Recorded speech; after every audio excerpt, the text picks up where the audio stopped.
The amateur game has always been a big part in our lives. It's always the topic of our conversations and it's constantly on our minds on a daily basis. Although it's not at a professional level, the amateur game is a working class sport at a working class level. Players put their bodies on the line, lives on hold, and have worked their socks off to be the best they can be from the top to the bottom of the amateur game. We live and breathe football, and the amateur game has given us our best years in football. Both of us have come to the end of our playing days and want to sit and speak to the legends of the game, legends in their world, to sit and listen about the careers and stories of the game we love. Welcome to our podcast. 3 points, please.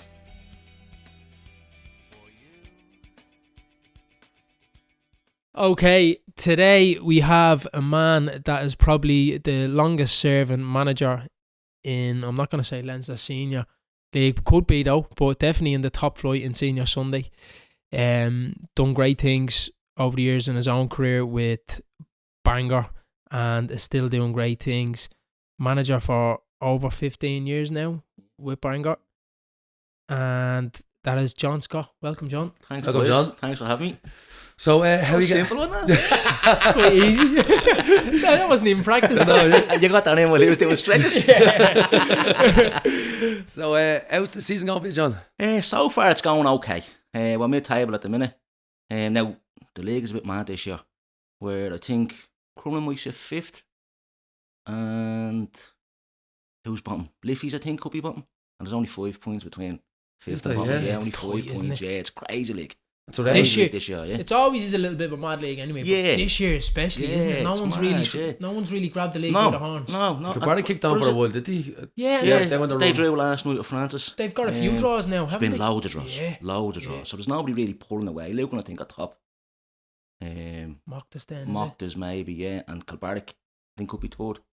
But there's nobody really grabbing it by the horns and taking it away. So you still have the same passion that you had from day one, or is it of some sort? No, I think it's still the same, but it's not as wild.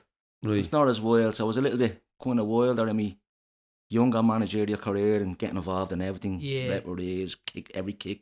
Like, kick out, give out, kick out. Yeah. Give out, Yeah. throw in. You can't be doing that. So like.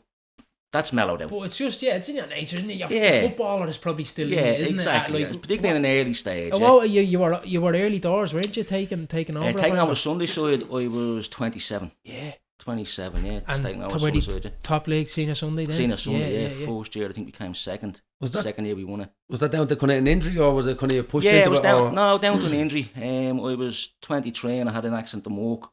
Fucked me back up. So you I was cut out short of a good football 10, 13 3 years football, yeah. Yeah, so I was out for about 3 years. I was 23 at the time. But within those 3 years, the first year I was wiped out. I was bedridden for about a year. Yeah, I was in bits for about a year. What and then was it? I was discs in my back and I had to get a kind of laser treatment on and get the power back because it was just going into my legs, going down to my heels. So you got a sciatic nerve straight down the legs, yeah. Yeah, so I was struggling a little bit. So from 2003 to roughly 2004, that season I was wiped out. Probably got up to the odd session if I could, training session, stay involved. Because it was kind of all I knew was football, just stay involved, keep it through the routine. And then in 2004, I think it was probably the first time I got involved in the managerial end of it, with the Saturday side, giving, who was manager at the time? Might have been Fogo. Jerry Fogarty might have been manager at the time. Giving him a hand. Then I was giving Rocky a hand at the Sunday side then the next year. And then a few of the boys, whatever happened, there was managerial changes and Fogo took over. So I went in with him as assistant. And then he left then 2007, more or less after the Intermediate Cup final. And then I took over in 2007, 2008. Jeez, it's some going from there, Yeah, isn't it? Like for a young, like you're still a young manager. Yeah, now, listen, I wasn't expecting it. Yeah. You know, but took it over. I had to say to the players, listen, I'm only young at the time. Yeah, bear with the dressing room at the time was brilliant.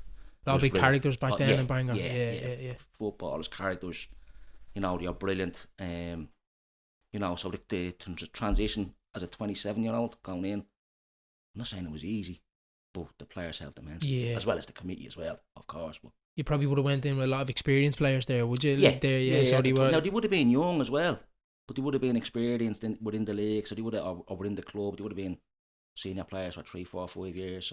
So there was no kickback going at that age. Like there'd be any kickback from anyone. They're saying like, probably the older lads saying, listen. Yeah, I didn't find that, to be honest with you. No, they were all. And as I said, I met with the lads and I said, listen, either way, I'm going to be within the club. I'll help if somebody else comes in. I'll help them. Yeah. Like it wasn't that I was throwing myself at it. Bogo said to me, "Listen, will you take it over from me?" And I said, "Jared, I don't know, 27. Yeah. You know, and I was kind of got myself back playing the Saturday side. You know, and now I couldn't get myself fit enough to go back playing Sunday. But I just said, I'll meet the players, I'll see what the players think. So I grabbed a few players aside. Be open, be honest, what do you think? I said, Scott, you're involved. You've been involved the last couple of years. Why not? Yeah. Take the ball by the horns, see where it takes. So now we are 16 years later. Oh. Yeah, madness. But no, it's still enjoyable. If it wasn't enjoyable, I wouldn't be doing it. Exactly. You know, but it is still, and it's a brilliant club. There's brilliant people in it.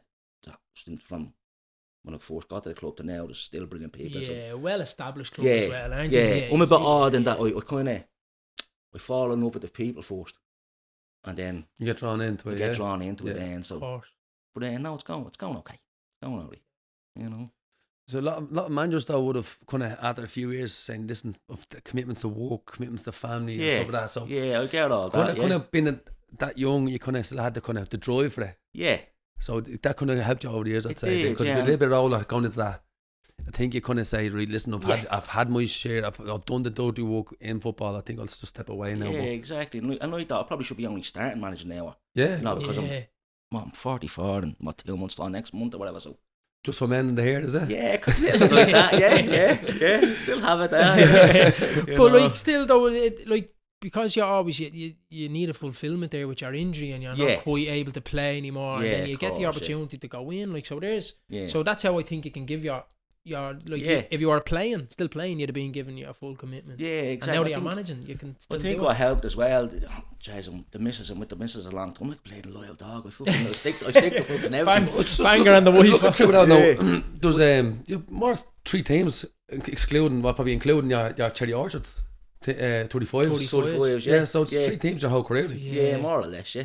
That's fucking brilliant. Yeah. And even schoolboys, was Lewards for 10 years. Yeah, and great stints. To leave there, but never did, just didn't. Yeah, but... You're saying your missus was the push behind you, was she? She's well, a Rex ahead. It does a Rex ahead. Like she's saying, that's what we're here for. You want the fucking phone again? You know, put the phone down for 5 minutes But look, she's great. Yeah, she's great. Yeah, she's brilliant. There's good support behind you. You couldn't need that. Yeah. And look, she's from a basketball background and an Irish dancer background, so she knew what she understands. Yeah, so she was really good at basketball. She was an excellent Irish dancer. You know, she danced, let's say, at the top level. She played basketball at the top level, so she kind of knew what it took to. The dedication of you being out of the house. And, so although Rex ahead, she kind of knows, like, if he's at home, he's going to wreck my head, so he's better off being out. They're sneaky, aren't they?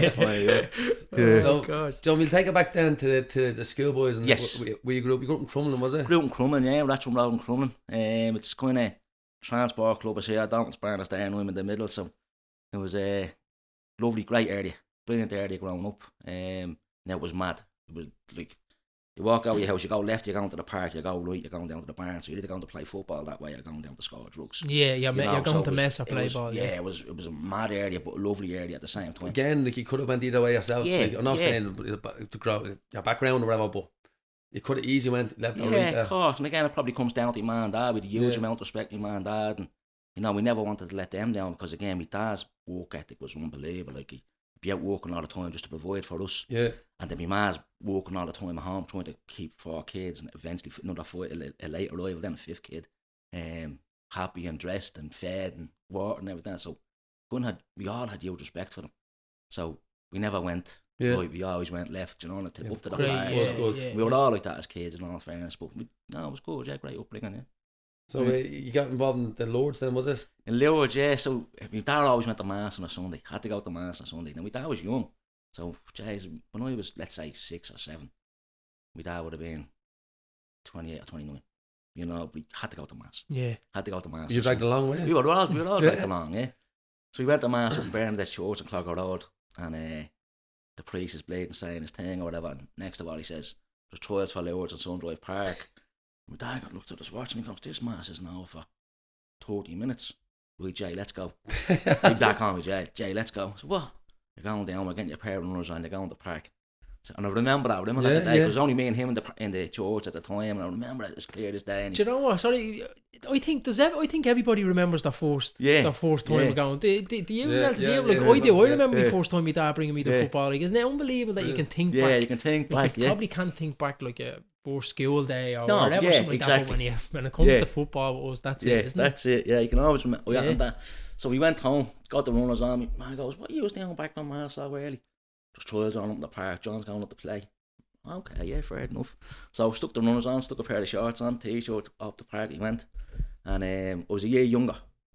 Then the trials were on, but the manager said, "Well, come on, jump in and see what he's like." So after about 20 minutes, the manager comes over. Yeah, we'll take him in, even though he's a year younger. We'll take him in. He's doing well there. So yeah, clear as day up on the hill in Sundrive Park. And that was my first memory of playing football for a football team as such. Then you got regraded, obviously, then as the days went on, or did you stay under age? No, but I stayed for the first year. I stayed with the older team because it could have been under 7s maybe at the time I started, or under 8s. So for the first year I stayed with them, and then the second year then I moved back to my own age. But who managed me first year? Bauer managers all the time. Bauer managers from more or less from under 8s to under 18s. And there's a couple of trophies in there, was there? There was in the early years there was. We were on one of those nearly teams. Like probably listen to you a couple of the Wefter team. The matches were so good. And so we had a really good side. We either liked the goalkeeper or the centre forward. When we got really good centre forward, we had got a goalkeeper. When we had a good goalkeeper, we had got a centre forward. So we were one of those teams that always kind of finished second, third, or fourth. It beaten in a All-Ireland final under 14s, I think it was. The Stephen McPhail show. Home Farm, was it? Home Farm, yeah. Really good side they had. Steve McVeigh was out of this world. Yeah, I heard that he was unbelievable as a schoolboy. Yeah. So he scored 2 that day. It was my job to mark him. So thanks, Bill. Thanks very much. What position were you, John? I played centre half mainly, or right full. But centre half, I love playing centre half because you were central to everything, and I was a talker as well. Yeah. So, we were kind of talk me fullbacks, talk me centre fielders and stuff like that. So the leader was in you. Yeah. So we always kind of chat and talk and try to organise. Would you be a sweeper centre half, or be a I would have been a sweeper centre half and something. We were talking about that there. Yeah, so I'd love the sweeper centre half. Yeah. So I would have been a sweeper centre half, and then I would have stepped into midfield then with the ball and tried to play a little bit of times. And very good. You know, but no, I love playing with Lewis, and I played with some good players as well, which helped. Any that went abroad or had a good career, or even at amateur level, or? Well, you look, Niall Bowen went to Liverpool. He swam at Liverpool. He was a really good player. He came from Jobstown, Celtic. We played them in the cup. It's gas. Bauer had a way of playing. We played teams in the cup with a way of getting our best player down to us. So Niall came down, and he started off in centre midfield. Really, really good. But he had no for goals. So Bauer goes, "No goalkeeper, we might get a centre forward out of this lad, so he might be able to do something." So he went to front and started banging in goals everywhere. And we went to Manchester. We played in the Man United tournament under 14s, I think it was, and we won it. And there were scouts there, so Liverpool obviously got word back to Noel McCabe saying, "This lad's good, have a look at him." Had a look at him, brought him over, he signed over there. But he was competing with Michael Owen at the time to play, and then Mark Kennedy would have been there, so Mark Kennedy was his drinking buddy. So he kind of, he was drinking with the older boys and trying to compete with Michael Owen. So he was a good lad, really good lad. Who else? John Paul King was really full. He signed with Stockport. Again, another lad that was excellent, flew up and down the wing. Loads of energy, but again, he got injured over there and didn't quite do anything. Dean Brennan, one of my best mates, going to his wedding in June. Second wedding. Second wedding in June, yeah. So he's managing Barnet at the minute. Right, so he stayed over, had a bit of a career. A bit of a career, yeah. Very good. Now his career, he would have signed for Sheffield Wednesday, then went to Luton, then went down the leagues a little bit with Grays, Athletic and stuff like that, and now he's managing Barnet in the National League. He's doing quite well there. And it's good calibre of players though, you had there, yeah. One of my best mates, Davy Freeman as well. He's with what's Nigel Clough's old team, not Forest. I always lose Davy's team. They're a small club, they're in League One, I think they're in. They're a small club there, but he's director of football at the youths over there. He's doing really well, so he would have played in the Premier League with Nottingham Forest. Would you ever have a chat with the boys around? Would you about football, your tactics boys around for yourself? I talked to Dean. I talked to Dean about it. I talked to Davey about it. You know, the two of them are great. The two of them are great at yapping. Yeah. You know, so they'll give you loads of voice, or they give you little tips and pointers. But even take a small bit out of what they're saying. Of course, just to change it a small bit. Yeah, no, the two of them are brilliant, That's good to But have. it's good to talk to them, and they're always trying to get me over. Come home and watch a session, come out to a game, see how we prepare, see what we do. But I never have the time. Never have the time. It's full-time job, that managing, isn't it? Like, it's full-time. Yeah, it's and madness, no matter what level you're at. Oh, you don't. Even like we're only chatting about earlier, he's on the phone there 10 minutes ago trying to get players up for tomorrow. You know, so and it's like he's fucking only 7 players. I'd rather bring the under-8s manager and 3 of them get players out. Well, it's non-stop. Like, and like, you're not just you're obviously dealing with the kids, like, but even you, John, you're probably dealing with 20 odd players. Yeah. And then you're dealing with the backroom staff, so there's probably another 6 or 7, and then you're probably dealing with the chairman of the club or the secretary. Exactly. So talking 40 people. Yeah, 24/7. So I obviously senior Sunday manager runs the club. Yeah. You know, but let's say so everything comes through you. Club. Yeah. You know, so you'd be kind of talking to the Saturday manager, who's Anto was brilliant this year, great manager. He's probably one of the best managers played for as well, because he managed the Saturday side a few years ago. He was at the come back, but Anto Doyle's there on the set, so we chat with him all the time. Obviously chat with, you know, Snackbox. You know, Paul. Snackbox is with me. Paul. Great lad. Is Paul in with you now? Great lad. Eric Stokes, Brian Warren, 2 good coaches as well. Jeremy, only goalkeeping coach, brilliant. They're with me now. See a WhatsApp group with them, went on to them all the time and sorting things out, sessions, everything else. But then you have your friends coming as well, like Jimmy. Yeah, so the good thing about my mates is they're not involved in football. Right. So there's a downtime away from football there. That's good. That's my out. So that, like, when I play with the transport club, one of my best mates would have played for them. That's the only time I ever played them. I played there for 6 months, apart from playing with my skill wise. But other than that, it's kind of Scott's fucking down. You're giving up another Saturday night. We're doing this, and boys, I can't. Yeah. You know, but when you get out with them, it's great. It's not football talk. How bang are they doing? All right, foot bang now. Let's go. You know. Very good, so you went from 18 in Lords and then into transport. Well, I would have. The year, remember the year changed. Yeah. So I was born in February, so we could have gone back and played 18s again. But I went out to Shells. Right. I went out to Shells with Dermot Keeley out there, and so my senior, well, my dad would have been bringing me out. My dad got me out Mountaineer onto this, and so he would have been bringing me out there. And obviously went into the hospital for a few months, so he couldn't drive out there. And I was going to leave then. And Alan Goff, the goalkeeper, started my job. And he goes, "We've seen you." Noel White it was Dermot Keeley, Noel White, and Fred Davis. I knew Fred Davis, and then Noel White was from. I think Noel White could have been from Dreamlet as well. But I was talking to Noel would have been the reserve manager, and Dermot would have been the first team manager. So we went out there, and Goffy started in the job, and Goffy goes, "Where do I know your face from?" I said, "I'm out training with Shells." He goes, "You trying tonight?" I said, "I can't. Be dancing in the hospital, blah, blah. I'm going to knock her on the head and see what I can do." "You got your gear with you?" I said, "No." "Where are you living?" "Crumlin." "How'd you get into work?" Cycle home, get your gear, and we'll bring you out. So for about 2 or 3 weeks, I was going out with Goffy. Goffy left the job then. Did he? Yeah, he's only there about 2 or 3 weeks, and then I'm there and saying, "What do I do?" So I had a chat with Noel. He said, "No, listen, it's not going to happen for me. I can't get out." But was out there for probably 4 Where are they or 5 training? weeks. Where are they training at this? At the time, they were training in a Office? school across from Talca Park. So there was a school or rugby pitch. Drumcondra there. Yeah. I think that's Drumcondra's pitch now. Yeah. So that's where they were doing pre-season. So I was out there for probably 4 or 5 weeks of pre-season, and but it was great. It was brilliant. It was an eye opener. A bit more professional than what you're used to now, especially if you're so young. Yeah, it was brilliant. So you take, one of the players who I loved growing up was Tony Sheridan. Sheridan was out there. So Sheridan lived in the Grove. I was 5 minutes from him. Going back to the Lewards. He's a Lord's man. Is that Tony Senior? Yeah. That was a gent, and he was a brilliant man. Before, the league, yeah. He was a really, really good man, Tony. Yeah. So up on the hill, Tony would be banging the ball. Like, we'd go up and watch Tony train.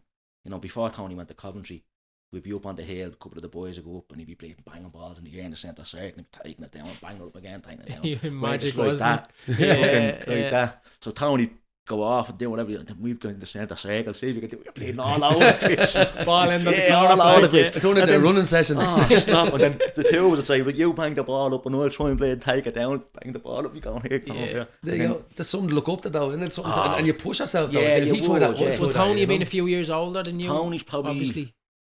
I'm nearly 44. I think Tony's probably maybe 51, 52 now. Yeah, I think I so. could be wrong. He's still but- playing, isn't he? He's Still with the playing Black Forge, 35s, Black 35s. Yeah, Forge, we yeah. played against Yeah. him, didn't we? Yeah, Yeah. a couple of times. Yeah, Yeah, Yeah, yeah, but that's grown, right. grown up Tony, well, in my area, with a good area, so Pascully would have been the first one to come over there to go away, that I knew. yeah. And he went to Huddersfield. And I remember when he was making his debut for Ireland, all the area went out. I think it was 1988 maybe, or 89 or something like that. He was making his debut for Ireland. So that would have been my first Ireland match. Pascully that played with Chels at Rovers, and that? Yeah, he got a cap for the senior Yeah, team, he did got a he? cap for Yeah, the senior didn't team. know He was that. excellent. Right. Excellent Yeah, he was a centre great half, player, yeah. I remember him Yeah, being an excellent league, centre half. So he would have been the first out of the area that we would have known of. Then Shadow would have been. And this would have been the time when we were allowed to go to the park alone. Yeah. So he'd be going to the park alone, we'd be seeing Tony banging balls up. So we were probably 8, 9, 10 maybe. Shadow's just doing everything with the ball and banging the ball Majestic, off crossbar, yeah. and going again and dribbling to the centre circle, banging off the other. Like, he was doing mad things that you think you could only see on FIFA. Stuff or that something like that, yeah, you there's know. only one of them comes around, don't they? Yeah, so being out of Shells then and seeing Tony there and saying, fuck, this is deadly, because, you know, he couldn't have looked up to him. Shells were in the pomp then, wouldn't they be? Oh, they would have been, yeah, they would have been. So their sessions were flying. Couple So, of runs in Europe and everything, didn't he? yeah, so in my age group, there was myself, Davy Bourne, Richie Baker and Dara Dunham. I think we were the 4 out of the age group that went out to Shells, and Richie and Davy obviously done really, really well. Dara, I think, could have done okay with them as well, and then went elsewhere. But I left obviously in that pre-season, but even the pre-season, people think Tommy's a lazy cunt. They were doing these fucking runs, we were all doing all together. He was kind of second and third, and I'm saying, he's not lazy, He's not. he's Yeah. fucking flying. Yeah. But the good thing about him was he out there at the time. Now he was obviously a big shot at the time as well, but he'd be encouraging, "Come on, John, come on, you got to work harder, and guns and all the young." So Yeah, he was people would like have that thought he even was after, he was wasn't he? Yeah. people would have thought he was a fucking this or that, but he was brilliant and a little bit of an eye opener. His brother Darren, did you ever meet Darren? His brother? No, don't know. Class. So going back to my Lord's days then, you know, you look at who influenced you as in schoolboys. You know, and where did you get your kind of some of your traits from or whatever. In schoolboys, there would have been Bauer and Joe Bourne. They were our managers from like north to the end of it. They were brilliant for us, but there was Paul Duffy, Darren Sheridan and Stephen Riley. Darren and Stephen would have been Paul's nephews. So Stephen Riley would have played in the 1990 FAI Cup final for St. Francis. And they would have trained us a couple of times. They would have come up and trained us a couple of times. Paul would have been a year older manager. So Paul would have been the big team's manager a year older. Right. And then he would have had a great side with Jock Kelly and all that a few years earlier. Yeah. So Paul would have taken us. So we'd play 2 games every Saturday. So we'd play in the morning with let's say my own age group, and then Paul say, right, you come back up the hill, you go home, get something, you back up the hill in an hour. Said, right, but Paul was a player manager. He wasn't there for winning. He was there to develop players and develop people. So Paul would play centre half or right full. Paul would have me playing left full, outside left or centre forward. Yeah. Just to get used to playing. Of course, yeah. Most of Paul's players would have been bow footed because he just throw you bleeding everywhere. Around. Great players. And he was brilliant in regards that he'd always want to develop you. He wouldn't think of winning. If winning came with it, brilliant. But he'd always want to develop you. So he was brilliant to play for. Stephen Riley was again a motivator.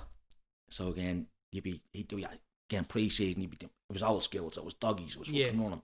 But he was a motivator and saying, do this, do that. If you do this, you'll run through brick walls for him. You'll run through brick walls and that. And said, you just won't get beaten, you know, because you'll be the fittest team around. Nobody will outrun you. And if somebody's going to beat us, it's come from a worldie or something. So, you know, you'd listen to him, you'd see clips of him playing the final, and you go watch him play with Francis. Say, all right, we'll do this for Steve. You don't want to let him down. We'll do that for you, yeah. Exactly. And then the other bigger influence, because he would have taken him with Francis and Bangor as well, was Darren Sheridan. Would have been Tony's brother. Again, Darren was excellent. Number 6, played midfield. He was brilliant. Absolutely. Younger than Tony or older? Older than Tony, yeah. So Darren again would have come up and taken a few pre-season sessions with us, because he would have been obviously playing the weekend. He would have been playing with Bluebell, I think, at the time maybe. But Darren had come up, and again, motivator, unbelievable motivator, and it gets you going, and again, you'd want to fucking run through a brick wall from, you know. So in schoolboys, when I'd left Lewards, went to Shells, came back, we signed for the Transport, was it? Transport after Shells? No, Francis. So with Francis, and Darden was up there. What were Francis then? First Division League. First Division, yeah. First Division League. Now, we were all young. And there was a few sprinkles with a few experienced lads. Really, really good young lads playing them. This episode is brought to you by EcoPro Power Flushing. If your heating system isn't working as efficiently as it used to, then it might be time that you get yourself an EcoPro Power Flush. EcoPro are one of the most trusted experts in power flushing, and also offer other services as well, such as boiler fitting, limescale removal and reverse osmosis. They'll rid your system of any sludge, rust or debris, and will have your home heating system working to its full capacity. For a warmer home, call EcoPro on 085 831 6372 or contact them via Instagram or Facebook at EcoPro_power flushing. We went on a pre-season tour to Scotland, and we played East Stirling, and we were supposed to play Stirling Albion on the East Stirling on the Friday and Stirling Albion on the Sunday. So we were over in Scotland. We got there on a Thursday night, and it was drab, boys. You know, we went there. We were staying in a dormitory. We got college. We walked down to kind of train tracks. We walked up and down the train tracks for about 2 hours on a Thursday night. I was saying, fucking hell, we're going to get a flight out here in the morning, aren't we? Because it was horrible. So we got to East Stirling's ground. East Stirling hadn't won a game in 2 years or something like that. And we're going over to play them. They beat us 2-0. But it was good. It was a good experience. Definitely good experience. Where did we play in that game? I think I played right full in that game. Yeah, right full I played in that game, I think, yeah. And again, I could have played under 8. I was still under 18s. We're playing First Division League 1. It was a great experience for me. Loved, and I was split with Francis. Brilliant club. Some great people there. I fell in love with the people first. Tommy Corrigan, Paul, the Shays. You know, there's loads of great people. Loads of people, yeah, yeah. There's loads of people. Darren Sheridan was up there when you went. Shadow was there, yeah. And I love Shadow. I loved him from kind of I was 12, let's say, when I had my first experience with him. And Shadow was there. And Still playing? Still playing, yeah. He was managing the reserve team and playing for the first team. And I got up there and he made me captain of the reserve team. And then I was in and out of the first team. I just loved playing for him. So that interaction that you had when you're younger was only kind of like every couple of weeks and everything else. But now you're here, it's full on. Yeah, so you got to see the full. Yeah. So some people say, I'm not saying don't meet your heroes, but sometimes you get in, you get a bad kind of. Yeah, exactly. Yeah, like you can have a bad experience with exactly, people, and you're like saying, what the fuck is he all about now? But to you, it was the opposite. Yeah, the opposite. He was brilliant. Done a good job. Yeah, he was brilliant. Yeah, he was. But he sculpted the way you want you were. But he was brilliant with all the young lads that came in. Was brilliant. Yeah, he was brilliant. Like, and he took over then. Great Lizard outside, and all the boys off Lizard just want to fucking play for him. And you know what? It doesn't cost anything to be like. Sure, no, it doesn't. When you think back, sometimes I'm thinking back now when I was playing like years ago, and younger lads would come in. And look, Jesus, I'd obviously tried to help, but when I probably wouldn't have been as experienced as I'd be now, or probably even a few years back. Sometimes you probably got at them a little bit. Yeah. You know, if they'd done something wrong, you'd be like, come on, that has to be better. Yeah. Not in a vindictive kind of way, but if you had a bit more of a head, and you like what you're saying there that Darren had for people, it doesn't cost anything. Just give them that little bit of time, bit of confidence. It's a lovely thing to have. Some people say, listen, get the fuck finger out, and then go, right, I'll show you, you cunt. Yeah. And some people, if you show them, they just show away, and they probably won't come up train on the Tuesday. I can't make it up because they're getting lifted out. Shadow had a way with words that he'd say to you, listen, I might roll you. You know, and he'd tell you this beforehand. Come over. And like there was few of us that just fucking loved that way, like, because he was just brilliant to us. So he'd come over and say, listen boys, this is the way it is. I might roll you. You know, I might be tough on this, but it's only because I think he's a good player. You know, and I know if you give the ball away, I know it's not you, but it's got to be better. To play at this level, you have to be good. You have to make mistakes, that's what I'm trying to say, but the way he's putting across, you can't be nice and you say, Jesus, I'll do that again, I'm getting away with it. Yeah, no, he was excellent, and then he'd pull you aside and he'd have a little word with you, and he was brilliant. He was brilliant. So you take things into management, and I took a lot off that. You stepped up to the force once or twice, did you? Yeah, for Francis, so I would have played probably, in my 2.5 years there, I probably would have played 25 30 times, I'd say. Did you? Yeah, probably. Who was manager the first team then? It was Jimmy Hart. He was the manager, so he would have. And again, I took a few things from Jimmy as well. One or two good things, one or two kind of bad things. Isn't the gas actually? yeah. I've took a few things as well. Like when you step into the coaching thing, but I've took loads of things like but a lot of bad things that you'd see like in some managers, you'd be like, not gonna do that. Yeah, don't you? Yeah. But then you get into a situation and you're saying to yourself, then you're doing what they're doing. You're like, just don't mind that, lads. yeah. So with Jimmy again, obviously Jimmy played me. He played me a few times. And in right full or centre half? Right full, centre half, left full.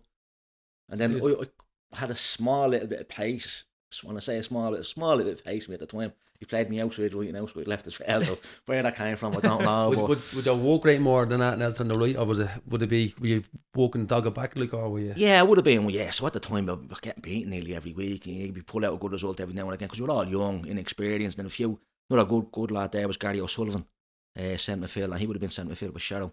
He was great with us as well. He was a little bit more quieter. Spoke really well, so he had a good upbringing as probably a bit posh, you know what I mean, but great lad. So he would have been good with us as well, but yeah, so Jimmy was the manager. With Jimmy Jimmy managed Kevin's, really good Kevin's side, so the lads that didn't go to England came to Francis. Some great boys, Brian Rickard and a few others, great lads, Paul Irwin, there's a few good lads there. It was a great dressing room, it was a brilliant dressing room.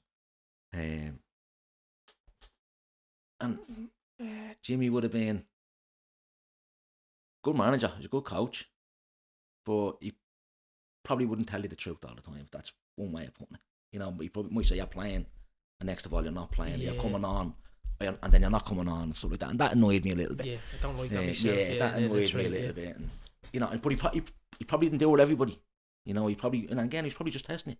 I don't know what he was testing your character. Mental strength is like, could have been testing your character at the time. You know, but yeah, that was Jimmy. A lovely man. Off our footballer type, he was a lovely man. And he collected me a few times in the barn when I couldn't get lifted off my dad. You know, he kept collecting me on the barn a few times and stuff like that, and dropped me home and stuff like that. But just one or two things you'd like to tweak about Jimmy, just to be. Can you remember your first game for Francis? Yeah, I can. Yeah. Who was against? It was against Kilkenny. Yeah. And the reason I remember it is I was with a girl in Finglas, and I wasn't in the squad, and I went to her Debs. She was kind of a year old and everybody in the year, so she would have been 18 maybe at the time, 19 at the time. But she was going to a school Debs because the school Debs was cancelled the year before. So I went to the Debs, buckled. Did you? Yeah. Got the shout the next day, did you? Got the shout that night on a text. Oh, you were out at the Debs? Yeah, got the shout at the Debs. Now, they don't know what you say. You probably say, I'm starting in the squad there. Get that man a drink. I was gone. I didn't reply. Till the next morning. Yeah. So it was we were in Kilkenny. Where was the can't remember where the Debs is on, but I was at the Debs, and there was a lad, Carl. What's Carl's second name? Some English played him at Lewards. Carl Wilson. Can't remember. Carl was a funny little fucker, but he was from Finglas. And I was out there with him. We were two of us drinking together because I didn't know anybody going out. A few of the old Rivermount boys were there. The Alzar and Alzar was a big red-headed fella. Alzar Courts, no? Who was it? Who was it? Alzar Courts. Alzar Courts, yeah. Alzar, and Brad's at the goalkeeper. Yeah, Brad, they would have been at the Devs. So we'd have played great night with them. And again, even with Brad's, like the Rivermount boys, going back to the Lewards days, it was junior certain night with all McGraths, and Brad's had cousins up in Clondalkin, so we said, just want to go back to the party on up there. We're like 14 or 15 at the time, so how are we going to get to Clondalkin, and how are we going to, so we're all in McGraths, a payphone outside McGraths at the time. Staying in Dean, I was there, alright, so where are you now? So we're just on the way home, right, son. Davey got on the phone to his man saying, Scotties, alright, son, now be careful, making sure you get home. We're all bleeding, and the little boys, done it. Bro, I went up to Clondalkin, and his cousin was at the coming out of prison. Right, so that was the party. The cousin was coming out of prison. Getting out party. So we go up to the gaff, and we're playing, having one or two little drinks, which we shouldn't have, but we were. And next of all, this mad cunt starts coming in and waving him a shake. We had to play on at ours, and Brad's like, damn me, mate. I was playing class, yeah, what a man. He was playing great, lad, Brad. Very good. Yeah. But where were we? Yeah, so you're at the Debs, yeah. You got the text message. Yeah, I got the text, yeah. How you got you? 1 or 2 injuries, how you fixed to come in the squad? Looking on and saying, Jimmy texted me. Because you were at the training the night before, and he said, no. And So I was at the Debs, and the girl that I was with at the time had an apartment in Rathmines, so we went back to the apartment after the Debs, and then whatever happened. We woke up then the net a few hours later. Bollocks, Jimmy's had to text me. I have to get me suit back to Francis Street. What am I going to fucking do? It's 8 o'clock or 9 o'clock in the morning. I've got to get myself home, get me suit back to Francis Street. My meeting on Francis Street to get the bus to Kilkenny. So I said, I can kill two birds. Kill two birds with one stone and get the suit back and then get on the bus. So I said, yeah, Jimmy, no problem. I'll be there. So I think we were meeting at probably 12:30 or 1 o'clock down on Francis Street to get the coach to Kilkenny. No, it would have been later. It was about 2, maybe 3 o'clock to get the coach to Kilkenny. I'm still half cut, you know. So I said, go home. Where are you going? Got the lady. Yeah, but you're doing with your football bag. Not getting called into the squad. Dad's playing delighted. You can't play, John. That's playing great. He said, well, fuck, you can't play at the minute all night. I said, no, but I feel all right. I'll be able to lash a load of water. That's you, didn't it? Yeah, I'll lash a load of water and we'll get on the bus and see how we go. So we're on the bus, and we're on the bus for about 2 hours. I'm not falling asleep for 2 hours on the bus. We wake up for that Kilkenny's ground. I can't remember the name of it. Or Kilkenny's ground. We're warming up. Another boy went down the warmth. And I said, oh no. So way. Jimmy calls me out and I'm kind of, yeah, you're here, because I'm thinking it might be a smell of gargle on me, so the J's up all my mouth, and he goes, yeah, I'll just be cold, you know. And he goes, how'd you feel about playing? And I was 18, was he? 18. Did you? No problem, loved it. We drew in the law, kept a clean sheet. Played it, great. Yeah, great. It was one of the best days that you're supposed to be looking forward to. You're probably dreading it. No wonder why you remember your first exactly. your So first it all leads back to that. And then on the bus, if you got a good result, you're allowed to have a few cans on the bus on the way back. So I was playing Cure on the way home. Yeah. Back to Clondalkin. Back to Clondalkin. You know, So how that was your first game of Francis. Yeah, I remember that well. Yeah. How did the rest of the career then go with Francis? Well, the next year Francis or two? Was good, yeah. And the reason I left France because my dad was sick. You know, so my dad used to come watch all my games. So my dad got motor neuron days, so he used to bring me training, used to bring me up to the games, stay after the game, bring me home. He'd probably go into the barn house then with a point after, you know. But then he started teary again, and he couldn't drive anymore. So that kind of got to me a little bit up there, and then I was kind of in and out of the team. So it would have been me. It's a nasty little disease, isn't it, John? It's horrible. And again, it just buried the road off my ma's. A lad off my ma's road there a couple of weeks ago. Mouth 44 as well. My dad was 44 and he passed away. So very young, that. Oh yeah, I thought he was ancient. Yeah, of course, you know. But I'm looking at it now and saying my next birthday 44. So, but so it's a horrible disease. Yeah, horrible disease. But he stopped coming to watch me, and I was in and out of the team. And as I said, with the Jimmy thing, was going to be playing, and I didn't play, or was going to come on, and then he put someone else on, and I said I don't need this. So mind games, you're being on edge all the time. Yeah, of course. And then I was on edge and anyway because of what was going on at home. And then you're young as well. Yeah, and I was committing to, I needed to be at home. And I was committing to 3 nights a week trying a match and then going out and playing for the reserve team on a Saturday. So there was a lot in it. And Jimmy came to warm up one night. And I warmed up. You're going on. Warmed up. And then he sent someone else out and called the other fella back. I said, yeah, don't need that. So I just didn't go back to the dugout, I just jumped over the wall, had a shower. Did you? And fucked off, yeah. And then I rang him and said, Jimmy, listen, I'm sorry, but not for me. Andy Newnan's dad was the assistant at the time. He was brilliant with me. He was absolutely brilliant with me. And again, he used to collect me on, when my dad wasn't well, he'd collect me on the barn and bring me up to Baldonnel. And we used to train on the barn as well, which was handy.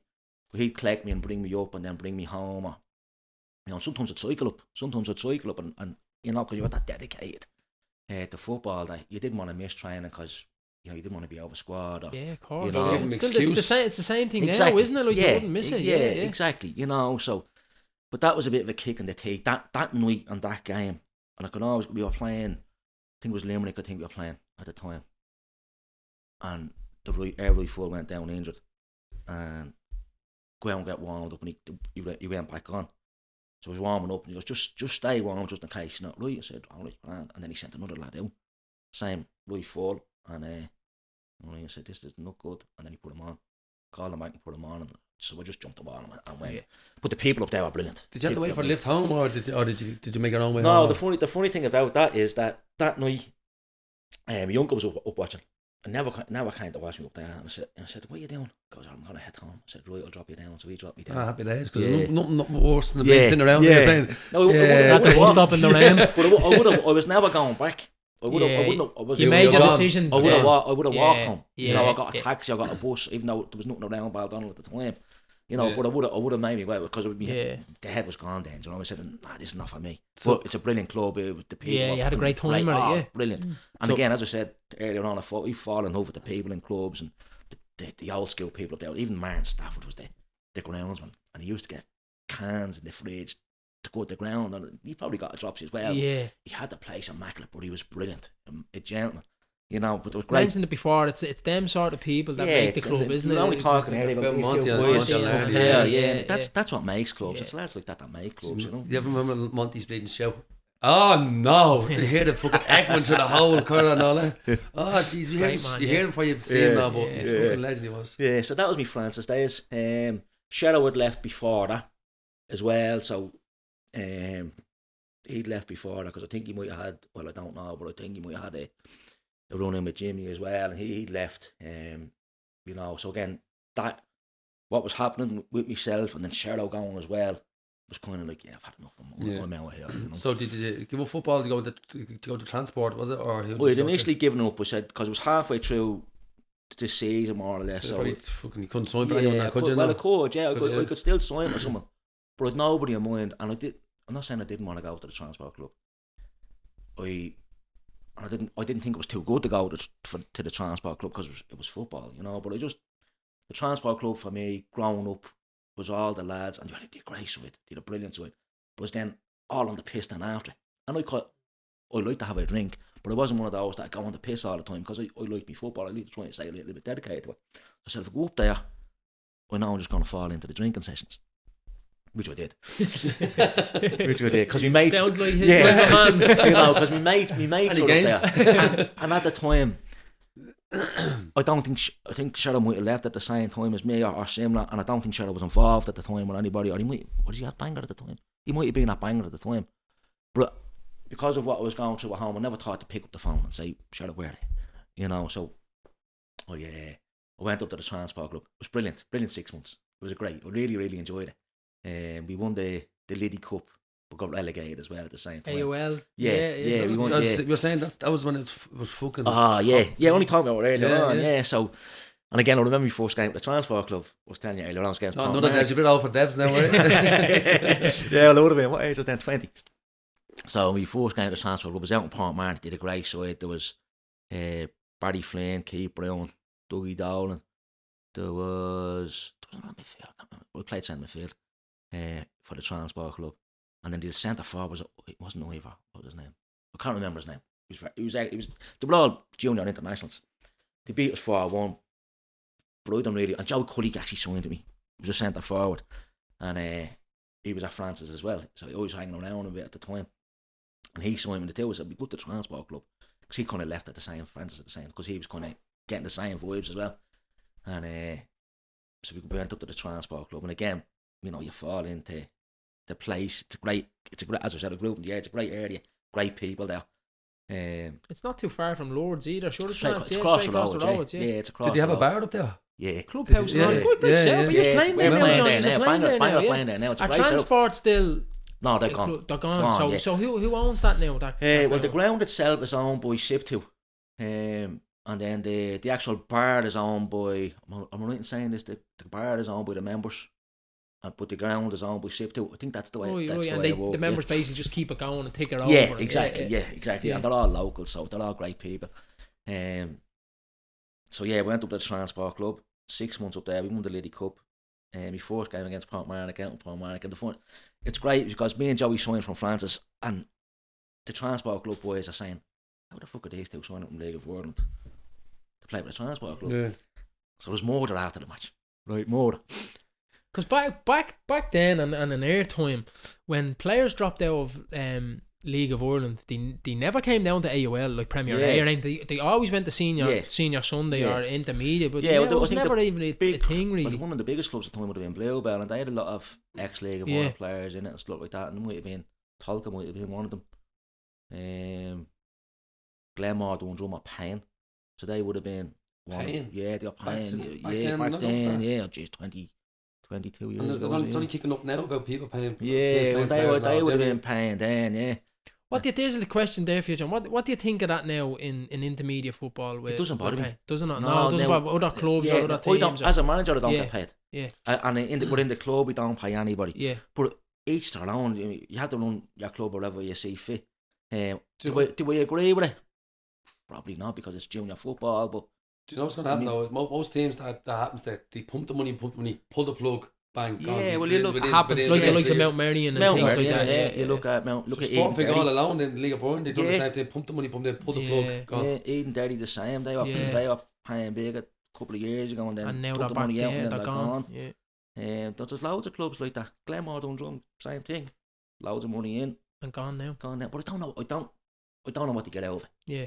I don't know what you get out of pumping loads of money in, because you don't get anything back. No, you don't get it. Exactly. I don't know whether it's to fill your ego, whether it's I don't know what it is, but I don't know what you get out of it. You know, so it's dead money. Yeah. You know, but do I agree? It doesn't bother me. I'm not. You're not going to piss and moan about it. No, I'm not going to piss and moan about it. Yeah, listen, when if they compete for players and they're saying they're going to a certain club, I know where they're going to that club.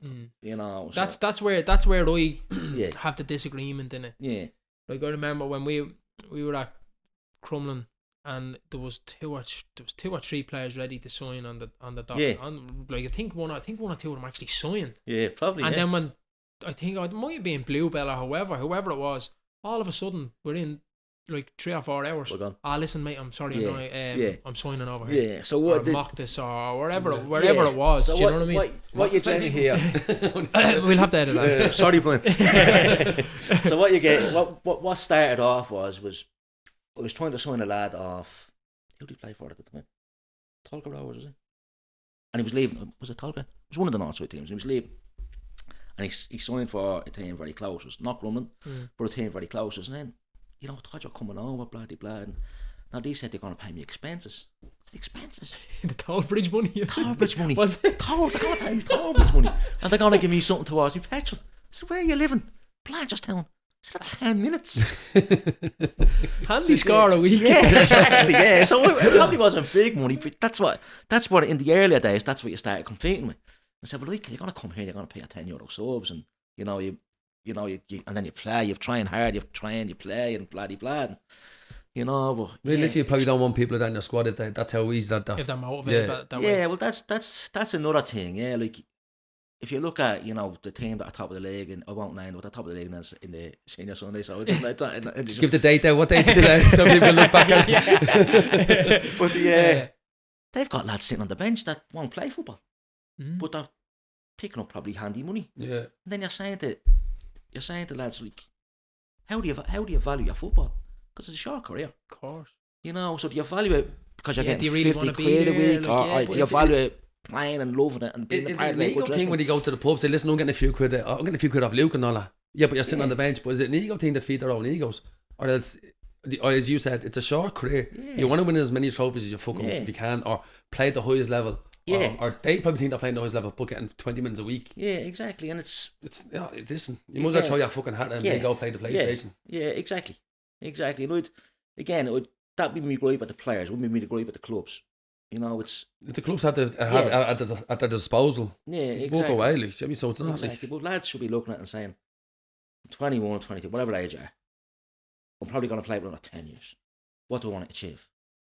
Do I want to achieve maybe getting money for a night out? Or do I want to achieve and try and go and win something, or try and compete and try and play? And we're on the same line. You can look back on it and say, well, you know what, we had a great dressing room, came close, we won that. And I was playing the piss ups after my daddy. They're the memories. Yeah. The memories aren't sitting on a bench for 50 quid, 60 quid and saying, I'm not to pissing away 2 years of my football career because. But you're not going to say that 60 quid, that'd be gone in a fucking in a couple of hours. Yeah, exactly. You're not going to save it to fucking buy a gaff. Yeah. So exactly. It's not big enough money to like life changing money. Do you know what I mean? It's amateur football. So I heard someone was actually asked for money to train. So he said, Really? yeah, you're going to come do a session there. Yeah, how much you going to give me? He said, no, I'm just actually come do a session with me. Yeah, I know. He said, come on, we'll steal that pad, yeah. Stop. Imagine having the luxury to do that. Yeah. But there's a lad that I know. I was actually talking. I won't say his name, but no, I was Go on, talking man, to. give us his name. I was talking to his For the mate. people out, who for the I've known people. close, and It's he always says a mate, he's isn't it? It's always a mate. It's of always a mate. mate. But he's gone. He's at the signing up at Mocktus or wherever. Blah blah blah. All right, and I was like, do you think he's gonna get in up there? And he's like, I know. Well, he just signed like just on the hope like he's gonna get a few quid. And I said, so like he like they didn't ring him and say I'm Didn't gonna open give him you a up. few Yeah, quid. yeah, He's just on the yeah. hope of getting a few quid. I was like, what's the point? There's a welcome package there. exactly, A bag with a few quid in Yeah, it. all right, I'm signed. What do I get? yeah. I heard that's what happens up there. But yeah, so transport. We get back to transport. Yeah, That's back where to you ended transport. up. Won the Liddy Cup. game was a bit of trouble after, was there? After with our team, so Yeah. with The the team, Liddy final, is it? no, No, this it's was first first game game. with Oh, transport. sorry. So our first game with transport, we got beaten 4-1, but we were well in the game. You know, we were doing well. We were well in the game. We could concede a couple of late goals. So you're playing with madmen. The transport club had just madmen playing, but they were brilliant lads. So you're sitting in the dressing room, and Tommy Cowser was the manager, and Skingo. Do you know Skingo? No, there was no. The goalkeeping coach. Might have been with Crumlin, might have been with Blue, well, he's still going around. Oh man, he's a lovely gentleman. But he would have been manager with Tommy Cowser at the time. And go into the dressing room, shake hands with everybody, go into the dressing room, and Cowser done his thing, said his speech, anybody got anything to say? Frankie Kelly, the madman, he's brilliant lad, jumps up. Yeah, I have something to say. What? Scotty, you getting paid? And I'm sitting there fucking taking out my boots, looking up, and Frankie's a madman, nuts, but he's a lovely chap. Don't tell us you were getting paid, Scott. No, The money talk. I wasn't. I'm like, God, boys, I'm here because my dad's not well. He can probably come up and watch me They're when seeing you come when from I'm playing. League of Ireland and that's you know, he can come up and watch me when I'm playing the home games. We can wheel him up in the wheelchair, whatever, and playing my home games, and that's why I'm here. So I'm not fucking take money out of the club or nothing like that. Joey, you getting paid? No, fuck off, boys. We can't help us. Good cover there, boys. Yeah. So it was great. If you're not getting paid, let's go back to the club and get pissed. You know. So, but it was good. Yeah. Now we timed out. I had 6 months there, but it was always only going to be the 6 months. It was always because I was never going to. And no disrespect again to the club or whatever, but I always wanted to go. Try and Step get back up, a little bit higher again. So especially with getting relegated, kind of didn't help either. yeah, so but they actually split up then. did they? Yeah, they split up. Yeah, because Folded all together. Yeah, folded for a while. Yeah, Tommy left, and I was leaving. Joey was coming with me, and then a couple of the boys were kind of getting to the end of their career. Don Brady, what a player, centre half, getting to the end of their career, and they just kind of because it was an aging team, so they'd gone from winning absolutely everything to getting old, you know. So they kind of split away and. Wasn't for a couple of years, then they got another team. Are they fighting in the area then as well, John? Like are Bangor and Crumlin and all around at this time, Bluebell, like that, you know, the close teams that so, probably not going to get any players in across the AOL. In the area at the time, again, I signed up Bangor then the end of the area in Senior 1, Crumlin in Senior 1. What are the senior teams would have been there? Bluebell is up the road. They would have been in Senior Sunday. Yeah, so Larkview again would have been up the road as well, although they would have been in Leinster Senior League. And Paul, you were talking about the transport club. Not saying that, what's his name that played for Shells up front? Fucking Jason Bourne was played for transport, did he? He might have played, yeah. I think they said something like that. He might have come down. No, I think before he went, wasn't it? They said he used to bang the goals in. For before he went to League of Ireland, he must have been only. No, Jason Bourne would have played for. Who did he play for? Jason Bourne's over the south side. Is he from over the south side? He's Tala, yeah. So it probably wasn't Jason. It probably wasn't Jason. Or was it Jason Bourne? They said. I don't know. I think so, Maybe it was. Yeah, I could have been. don't know. He could have been there. I don't know. I think we're getting this mixed up. Yeah, it might have been mixed up. Yeah, it might be mixed up. No, but it was a great club. They were like some great players. You know, we used to go as kids. We used to always go up and watch them. So they would have been 6, 7, 8 years older than us. So we would have been 12, 13, 14, 15, 16. And a great facility to go in and watch a game. Exactly. Isn't it? Yeah, exactly. And like that now, even Jay's one of the lads he used to play it with a transfer group. Bozo, his son's down with me now.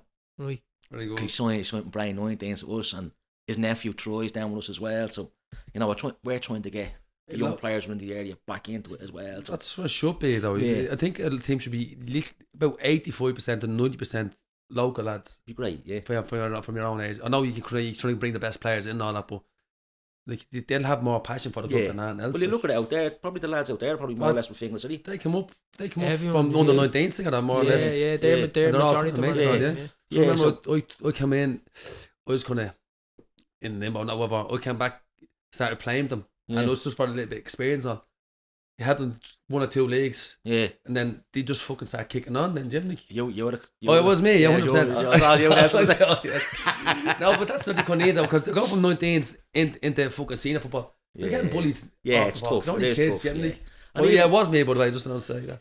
Even at that, when you talk about young lads coming into senior football, I think, you know, when they're at these League of Ireland 19s clubs, it's still nearly schoolboy football because they're playing against their own age, their own weight and stuff, their own size. Yeah, they're not getting rough and ready. They don't understand then stepping up the Leinster Senior, and it is a step up for them. It's a step up, and they're coming in. They think, I'm going to play with the first team straight away. And I call it first team. We always call it Saturday and Sunday, but I'm going to play with the first team straight away.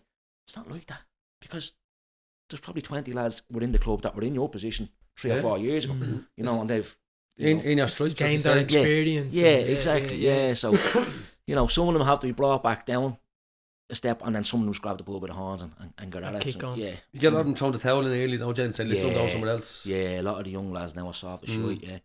Yeah, like we've had a couple of lads up over the years and really good players, but there was no fighting them. Yeah, there was no dogging them, no fighting them, and they're probably just going to the gym now. I'm not playing, just going to the gym. Playing. Yeah. Go down around hanging with the mates and that's exactly. Playing with their mates and stuff like that, and just no dogging them to say, right, I'm gonna grab a head and make the most with it. No, if I'm not playing first, I'm not playing. Yeah, I'm gone. Yeah, you know, so it's tough. Yeah, that's the tough part of the management as well. As manager, So you're about what 21, 22 going in over to Bangor or around that 21, age? So 21 going to Bangor, yeah. And you had that obviously to go down to the senior Sunday side, or were you in the Saturday side first? Or senior Sunday side starting off, yeah. And again, I remember my first game. It was in. I can't wait for this story now. It was in Sundrift. No, the only reason I remember it because it was the last game we danced in. So we played, and my dad knew about Bangor. You know, and I said to my dad, I might go up to Bangor, and Cheryl was there, and said I might go up to Bangor and give it a go up there because transport club followed and said, I'm not going back there. He goes, what's your next step? What are you going to do? And I said, well, I might go to Bangor. I said, Cheryl's up there, because I'd met Cheryl. I'd met him out, and he goes, where are you? I goes, Bangor, where is it? We're up in Blackfarnham. Right, he goes, you going to come up? I said, yeah, I think I will, yeah. And that would have been early in the summer. So I got contact with him, you know, there, where is it, blah, blah, blah. He goes, I'll collect you, I'll meet you, and I'll bring you up. And so he brought me up, and playing the school. Yeah, playing the skill at the time. How did that come about with the playing at the skill? Right, so with Bangor being a team. So we couldn't get a pitch in Crumlin. Bangor couldn't get a pitch in Crumlin. I played down that school with Tolka Rovers when I was at Tolka. Did you? Yeah. That school it was weird, wasn't it? Yeah. I had a dip. It was a lovely flat pitch. Lovely flat pitch, but I had a dip in the middle. The dip won us the league. Into it. The dip won us the league. Did he? Yeah. Won us the league and I was against Tolka. Well, that was one of the main reasons. The dip won us the league. Well, I'll come back to that. But yeah, so the reason we're playing in the skill, Georgie Greenhodge would have been a founder member of Bangor. He used to call him my granddad. He was brilliant, and he was a founder member of Bangor, and he was caretaker up in that school. So, and it was a primary school, you know, so it's hard to get into primary. Had to get senior people into primary schools. But George had a great way about him, a great thought. He was a great talker, a great storyteller, and he spoke to the principal, and he said, "Listen, I'm involved in the club, looking for a pitch. Can't get a pitch in Crumlin. Can we come up here? Can I have a shower there?" Have a shower? That's like a concentration camp. It's like something out of Auschwitz. It's mad, yeah, exactly, yeah. So you're up there, and that's when Bangor moved up there for a few years before I got up there. But Georgie would have been the reason that we moved up there, or the club moved to that farm up there. But the dip won us the league one year. The first year we won the league, was it? First year we won the league. Wasn't it the senior Sunday or the senior Sunday? The dip won us the league. We had to play. Who's manager there at this time? And that year would have been Christy Lockhead was the manager at the time. Again, another man who we learned a little bit from. This is your fourth season then with them? No, it would have been me 4 season season. Was it 4 season season or something? No, it would have been that we won the league in 2004. Was it 2005? 2004, 2005, I think it was. We won the league, so I would have been injured at the time, but I was given the manager a hand with the team, so I was kind of assistant. Me and Fogg would have been assistant to Christy Lockhead, but Sherlock would have been at the club. So Rocky was the manager. When I first went for Bangor, Rocky was the manager. Great man. Were you ever No, I know him. I know him. A lot of people speak very Nuts. highly of him. Absolutely nuts. Now, he was very militant, very straight in his ways. But he was brilliant. You learned a lot. You would have learned a lot from him. Most are really, Big really name good. in the game, wasn't he? Yeah, most are really good, and some of you'd say sometimes you probably give someone an inch there, and he wouldn't give you an inch. So he was just, that was it. Yeah. But so that was 2001, 2002 season that I signed. That we were in Senior 1. We won the league that year, and again that year we would have been second for a lot of it, and Greystones would have been first. We were kind of second for a lot of it, and Greystones came to Rathfarnham and they beat us 2-1, and we'd about 7 or 8 games to go, I think, and Greystones were celebrating like they won the league because they were about 10 points ahead of us at the time. And it's great, again, you learn things from leaders in the dressing room, and Cheryl turned around and goes, listen boys, there's 30 points to play for. You know, they've 30 points to play for. Yes, there's a gap. I said, well, we can rein them in, we still got to play them out there. If we win our games, we rein them in, we'll win the league. Because Cheryl was like, they'll fucking ball it, they'll ball it. So we had them a couple of weeks later. And we'd won our 3 games. They'd dropped points in our 3 games. I think they might have lost 1 and drawn 2. And I'll never forget, Cheryl goes, right boys, he said it to a few of us, we're going to set a mark and we're going to start early. So we're going out to Greystones, big crowd. First minute, Cheryl picks on that biggest player, puts him, you know the small wall that's around it? Yeah, so tiny, tight little wall, just yeah. run there, the man puts him over the fucking wall. Next of all, The crowd now. yeah, crowd were going mad, and everything was a big fucking... Can't the force tackle really there was a big meal, and, and we were like, yes, you know, this is Blake, because Cheryl just said, that's taking a yellow card for the team, taking it early, but it's going to be for a good cause. So we went and we beat them 2-0 out there, and I think that put us probably 2 or 3 points behind, but we went and won all our games, and they kind of dropped points in 7 of their games, and we went and won the league.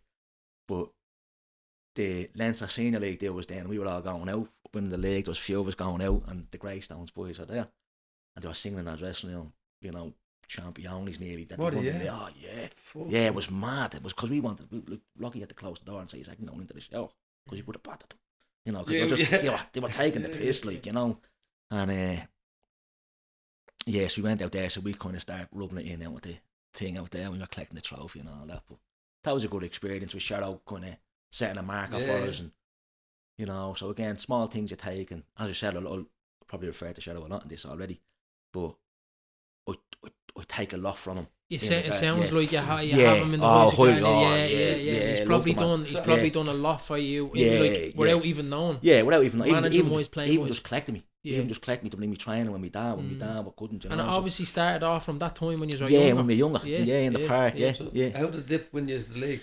So the Dip won us the league. We played Tolga. So we had This the following year? Second year? His second year, so my second year, that was the year I got injured, was 2002, 2003. That was the year I got injured. And then kind of yeared out, and then we won the league. But the Dip won the league with 2 games to go.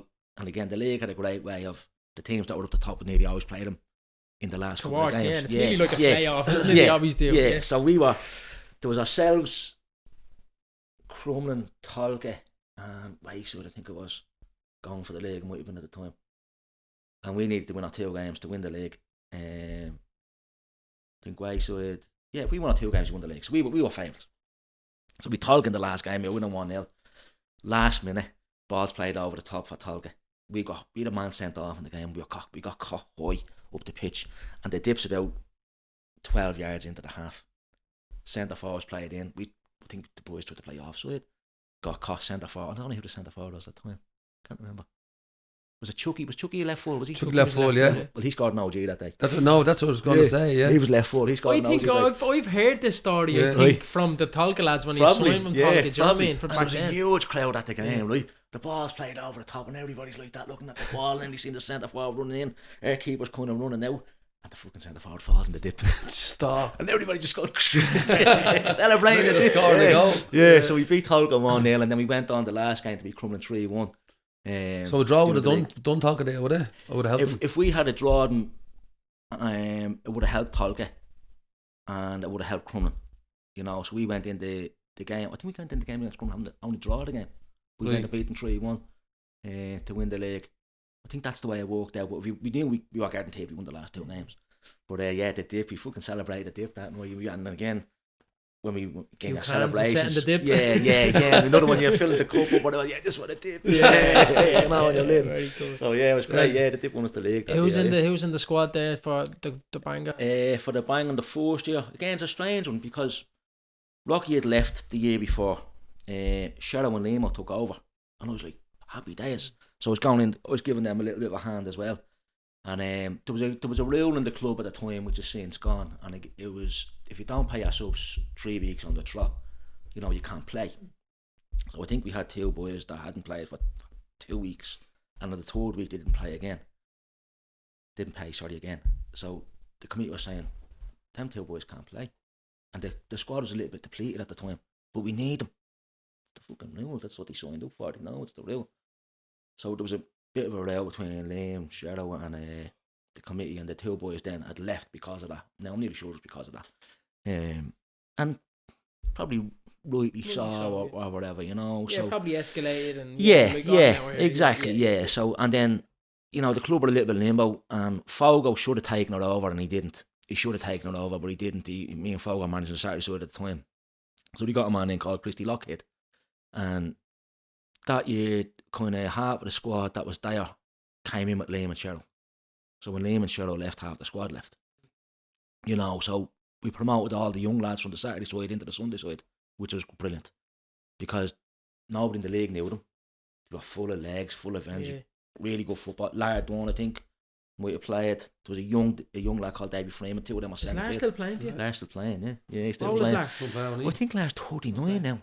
4 kids in and 39, yeah. He still gets out of the house. Is he 39, is he? Yeah, I think he's being older than that. I think he's only 40 year older than me. Yeah, but he's still fit as a fiddle, and he's still kind of running the training sessions, and he's brilliant. But he's a nice lad as well. Yeah, you know, and he's great in the dressing room. He's great with the young lads. He's a good talker, you know, so in regards to setting standards and training and stuff like that. And if he thinks players are dropping it a bit, we don't have to say it, and he says it. Is he playing and all? Yeah, getting he's in still every playing, week, yeah. And Dale's back. Derek Pendergast's back with us as well, yeah. So. Yeah, so see them young lads come through. Obviously, they're around the force team. They've seen these lads win trophies and see the lads win there. So, obviously, the Crumlin were saying about them, the breeds, it's in the DNA. Yeah, so exactly. Yeah, I know they didn't go to such a run as the Crumlin did, but them stepping up, then they know what it's like to fucking see what it's like to win. Do you know what I mean? So they have that. It was great. So you've got Lar, Davy Freeman, I think Warnock Paul Devlin could have played. Do you know one chop? Yeah, he could have played. Was Mill on the team then, Brian Milne then? Was Mill with the first? No, Mill was there. Played for Bangor, didn't he, Mill? Yeah. Was Mill the first or the second one? I think Mill was the second one. I think Joey Courtney was there. You know, it was a young squad, but Alan Bean was there. I don't know if you know Alan Bean. Beans is about 4'2", centre forward, brilliant. Win your penalties all day, win your free kicks, little fox in the box. But he was great with the young lads as well. So he would have been the elder statement that stayed. Lima brought him in, but he stayed. And he was great. He was club captain then. Rocky May. Oh, was it Rocky May? No, it wasn't Rocky May. Club captain. Was it? Am I getting that wrong? Was he there the year before? I don't know. I'm going brutal. Yeah. We're jumping back and forward a lot there. Yeah, we are jumping back and forward. Yeah. So that's what it comes to. But it was great. That was a great year for the club. And again, the club Bangor probably, I think it's only gone 37 years and they've won 35 trophies in 37 years. So a small club but big in stature. I think we've got Fogo and Dale, Jerry Fogarty and Derek Pendergast too with FAI Player of the Years, which not many clubs would have that either. You know, so but it's a great club. But early doors, that's my memory. So my memory was going in and out then because I got a lot of shit going on at home. So, but I think that was the first year we won it. Yeah, a lot of young lads came through, and there was obviously said mid-season was a bit of a shit show, and then the young lads came in, stepped up, and went on and won the league and won it really well. Brilliant. Yeah, you know. So what was it like then stepping in then as a manager, like forcing him? How did that come about? Like, well, the squad was really good, really strong squad. So it was kind of, again, I was the type of player that I never really listened to a manager. If that makes sense, that yes, you listen to how you want to set up, but I wouldn't really listen to say, because I knew if I just went out and done my job and I was a talker, I said, I can impact. You could afford not to listen. Yeah, I can impact. So stepping in, because I'd managed the Saturday team a little bit, and stepping in as manager, how did the players take me, or what was my emphasis on it? obviously nervous. You know, I would have been pretty nervous going in. And I don't really suffer from my nerves, but I would have been pretty nervous because I wouldn't have been, again, I'm yapping on now, but I wouldn't have been a big talker, as in, you know, giving speeches and stuff like that and setting up and stuff like that. So at the time I was nervous and, you know, stuttering and stumbling your words, but enjoyed it, loved it. Did you feel the pressure though coming in as in, like, we have a fucking bar to set here? Yeah, or we did. Keep that fucking yeah, level because high. the year before, I think we were second in the league the year before, and we were beaten in the intermediate final in Cork against Avondale. So yeah, there was standards there, but the players were excellent. We had really, really good squad. Yeah, is it a really strong yeah, team? I remember yeah, playing really my first good, year with yeah. Tolka. I remember playing Bangor in probably about 3 or 4 games in, but I remember playing the first few games with Tolka, and it was like, it was my first time getting in playing in Leinster Senior League, coming from Premier League, and I was like, oh yeah, I can hack it here like that. I'm happy with this. And then playing against you, you could have been the manager. It was probably around 2008, I'd say. So yeah, that was probably my first year. Yeah, my first year. And I remember playing against Bangor, and I think you had won the league the year before. We'd won it in 2008, I think. 2008, 2009. It might have been that. It might have been the year before, or else that second, year it could have been. I don't know. Yeah. But I remember playing against them and finding it difficult. No, I struggled, like I really did struggle. I was like, Bangor, they reminded me a bit like of an organisation that what Leicester had. They didn't play the way Leicester played formation wise or anything, but they were just so organised. Yeah, drilled, yeah, very organised. I think Mitch and Dale were playing, centre so half, and Terry Gleeson played. Was Terry Teddy Gleeson would have playing played, in the middle? Like, yeah, so we would have had Dale and Mitch a couple of years previous to that. And I think when I got injured, they had to sign the two down to replace me. You know, but Mitch was very raw when he came. He came manger, so we would come and Premier C, probably AUL, up to senior son. He was very raw. He dived in on everything, you know, so he was getting yellow cards every game, he was getting sent off the odd time. And then he just kind of had to take the reins off. You don't have to win every ball, just take the reins off a small bit.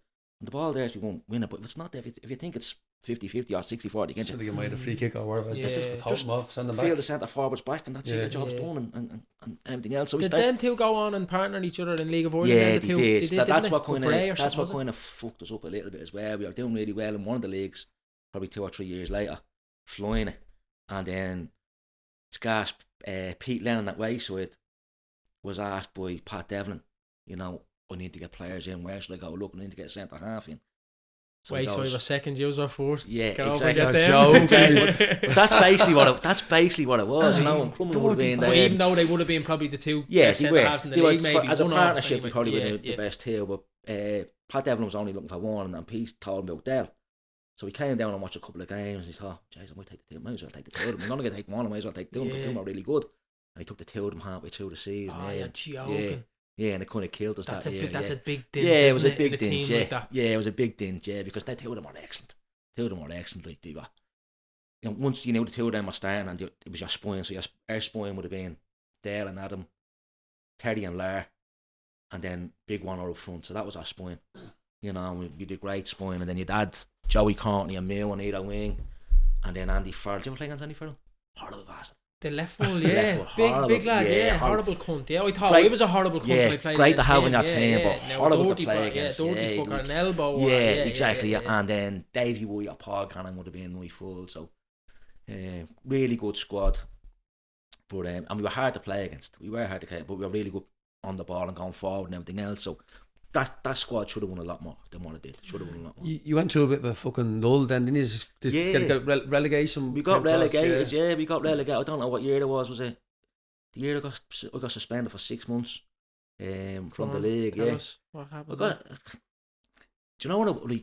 No, we want the truth now. I'll tell you the truth. So that year it would have been was sent off 3 times that year, and the third time was in one of the finals against Bluebell.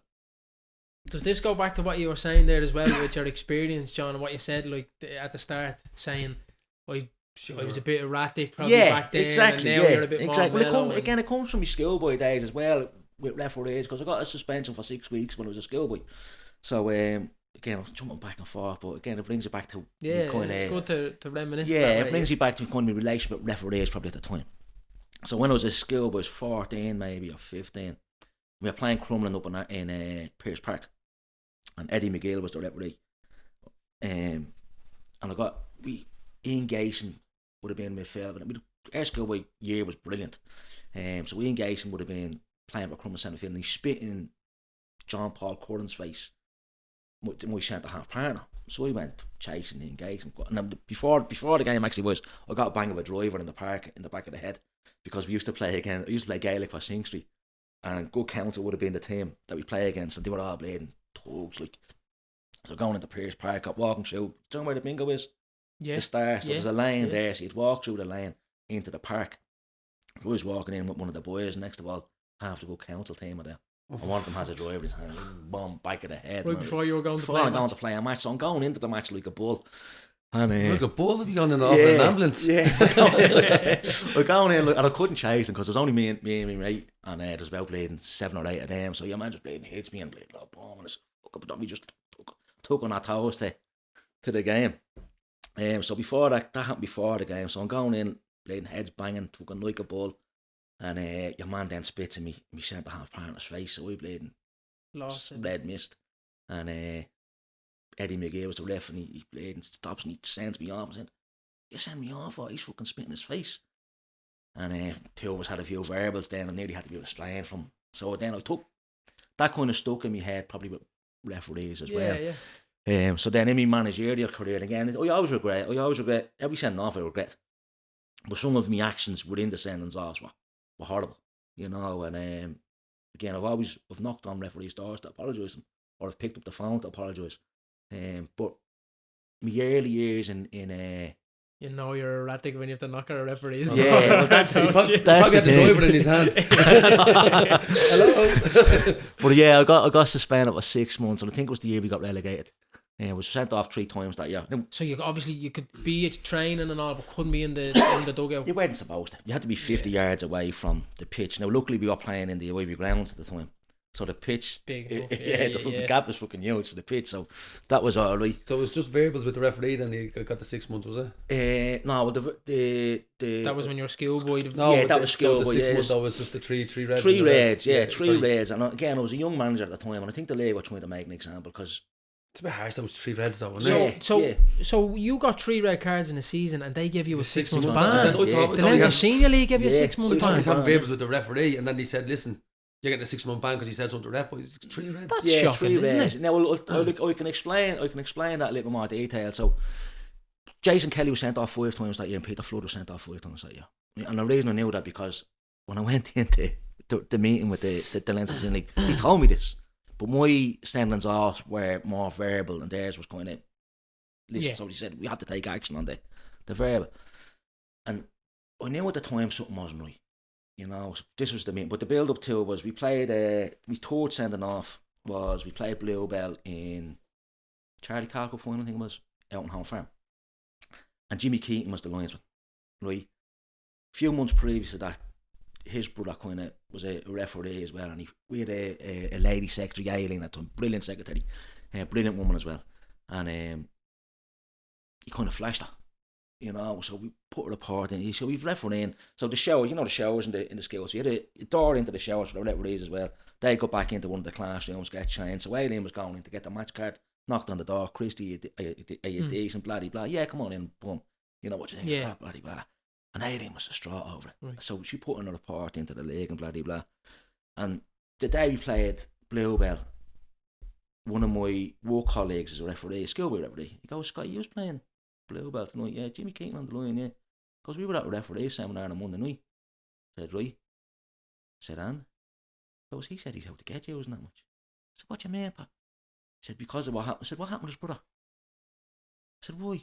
Because he was telling 2 or 3 people in a conversation that this happened to his brother, Bangor fucking brother. Yeah. Like, get at this. Yeah, and my brother probably gone to bits because he's not allowed to referee or whatever. I said, "Right." I said, "Well, I'll just make sure the boys are aware On of the it." ball.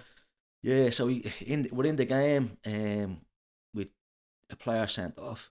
Then with a player sent off the sideline, all kind of to deal with the same kind of thing. And I'm saying, this is wrong, you know. And then there's Even being warned before the game, so your mind was on it, so you know. Yeah. And then I wasn't overly loud in the game or anything like that. And Brian Whelan was the 4th official, and something's going on the pitch. There's uproar behind me, you know. More are going, verbs going on to the pitch, and I'm talking to Brian Whelan and saying, Brian, what's the story? Like, what's going on? And next of all, Jimmy starts fucking flagging like mad behind him. And I didn't see him flagging, but he's obviously flagging like mad. And Richie Glynn's the referee. Richie, lovely fella. And nice bloke, Richie.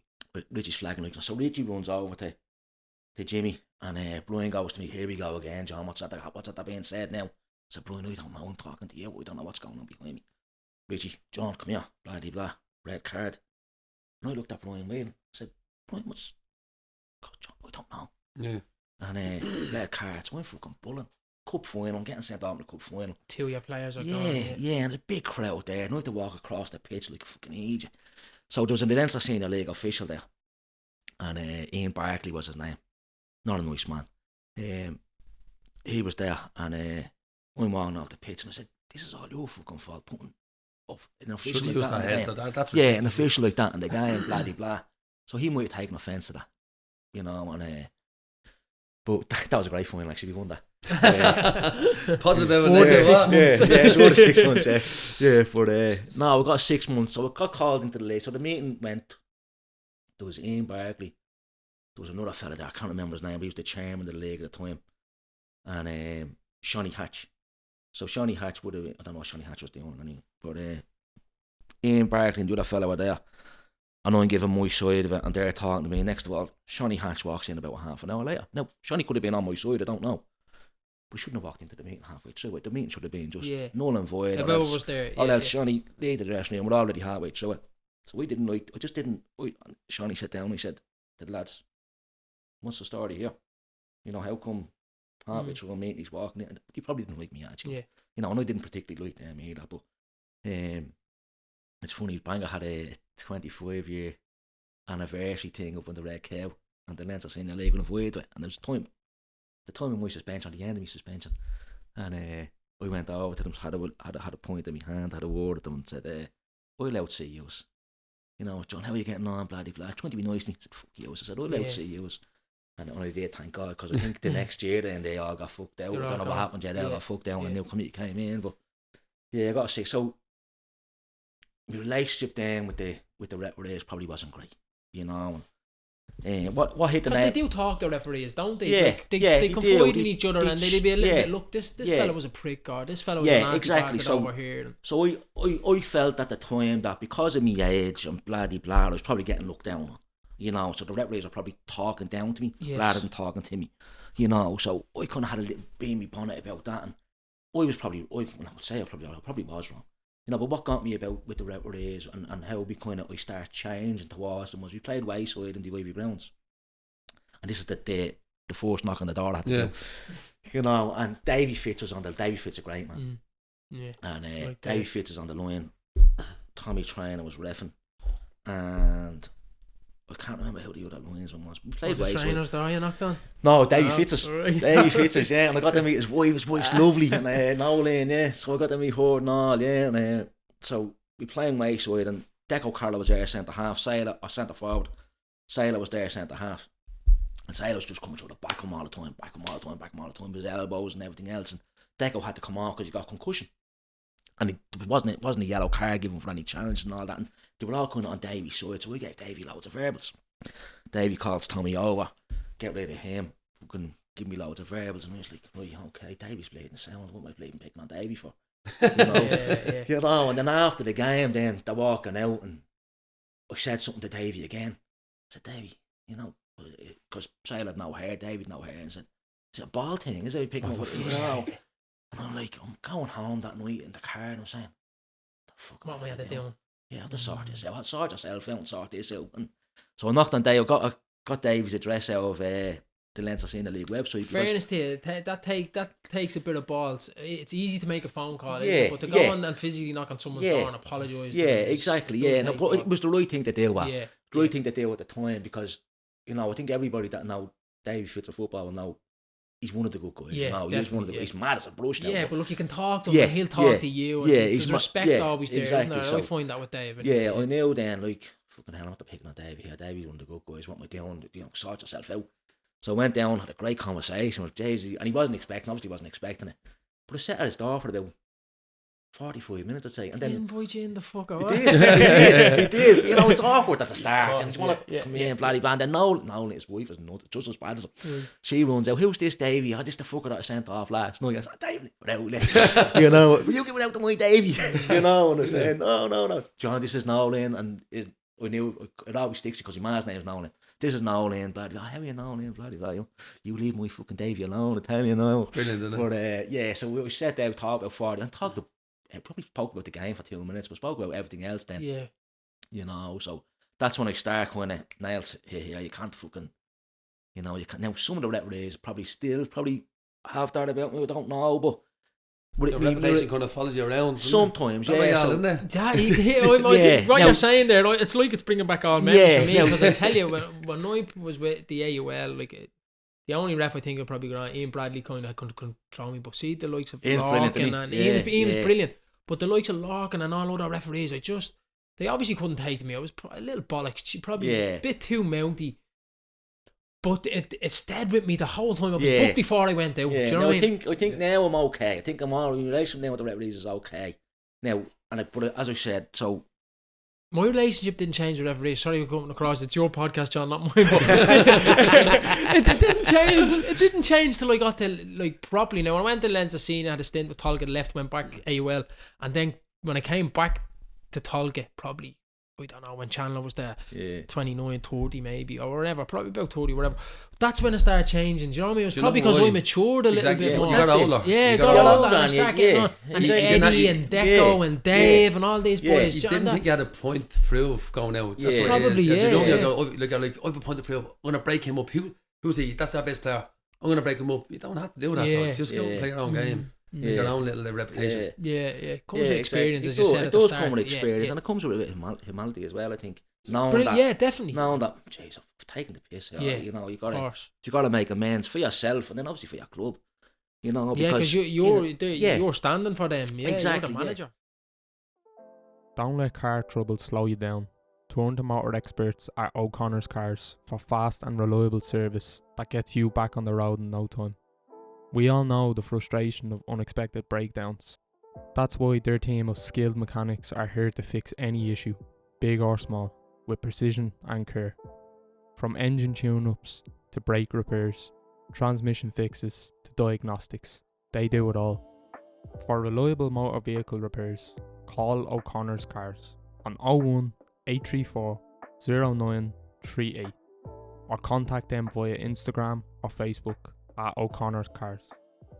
We go down to the relegation now. Did you lose many players, or how did the season of the relegation go? You got the 6 month ban. Got the 6 month ban. I went to every game. It's got another good story with Dave. Do you remember Dave Fisher, the referee? No. I think he's young. Might have been a good footballer as well. But Dave Fisher, we played out in Glebe, and I'm banned, not allowed at the game. So I'm in the little hut over the far side in Glebe. Me hood up and blah blah.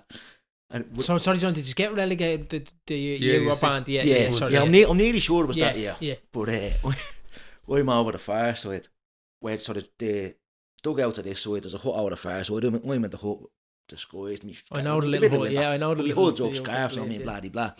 And there's some mad cunt in the Aldi or Lidl, whatever, shouting in at the back of the goal. Back of the goal, right? So for half time, we're winning. Liam Kelly's running the monkey. Liam Kelly's manager Glebe at the time. And I got on well with Liam at the time. And Liam goes, John Scott's in that fucking car park.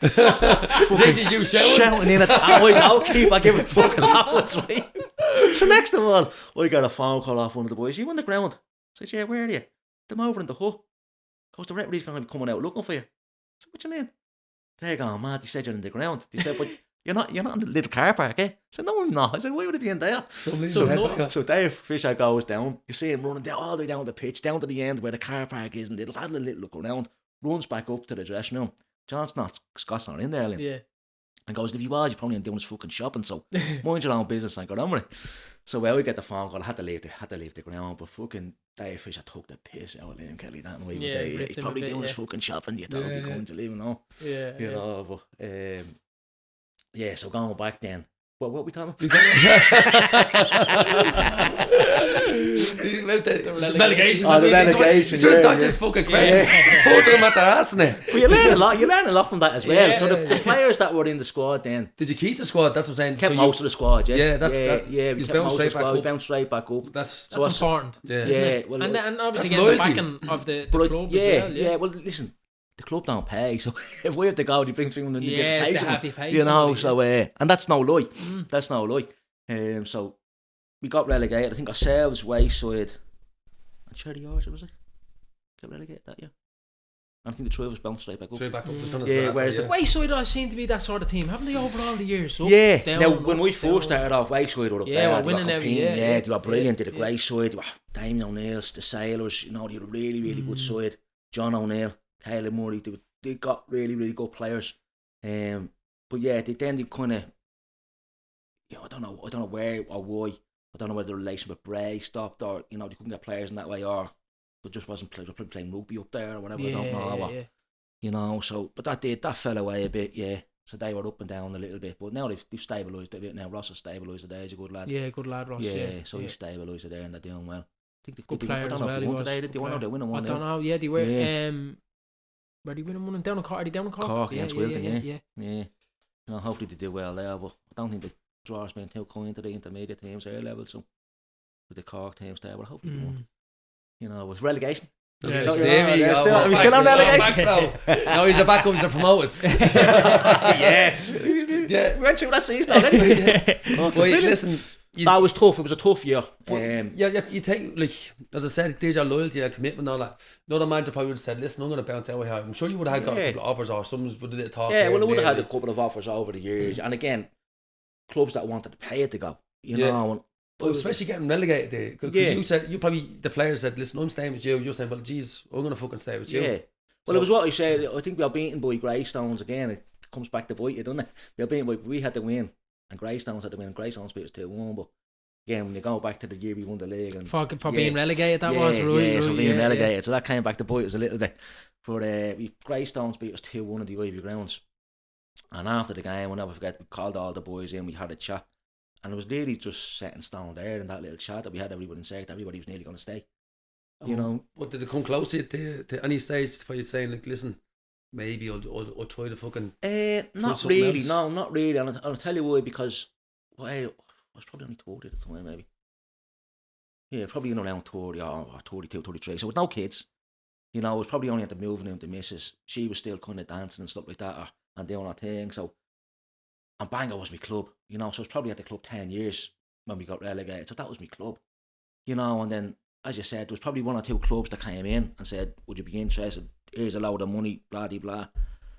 I was like, if I go there and I don't enjoy it, you know. I'd be kicking yourself. You know where you are. And when you come back, if you went back to Bangor, it wouldn't be the same. Yeah, it wouldn't be the same. And as I said, the loyalty be gone there, the trust be gone. Yeah. And say, listen, you fucking bounce on us. Yeah, as I said earlier as well, I kind of fall in love with people as well that are in the club. So I was thinking of Georgie Green, I was thinking of Charlie, I was thinking of Charlie Tunner, another brilliant, like, these two boys that are there would have been your Georgie and your Charlie. Yeah. You know, and I'm thinking of them too. Lars, who would have helped me really well when I first started managing.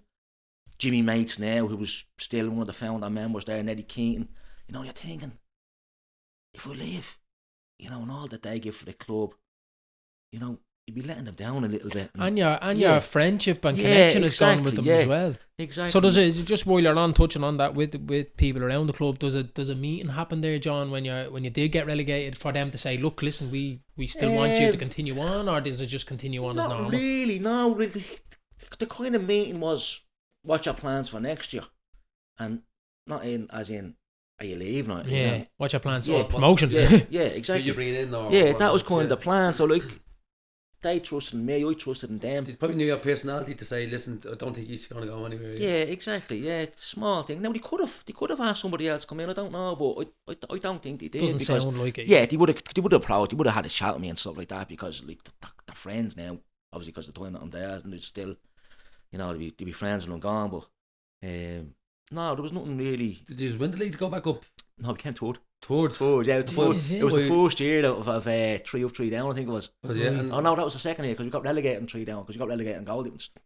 But yeah, it was 3 up, 3 down, so we came third. Now we I think we probably only 3 or 4 points in between ourselves, Wayside and Jerry Arts. And how close was it from 4th and 3rd? There's a big gap. So you're going up, you knew early enough. Yeah, it was a big gap. So we kind of knew with maybe 6 or 7 games to go, they were going to get promoted.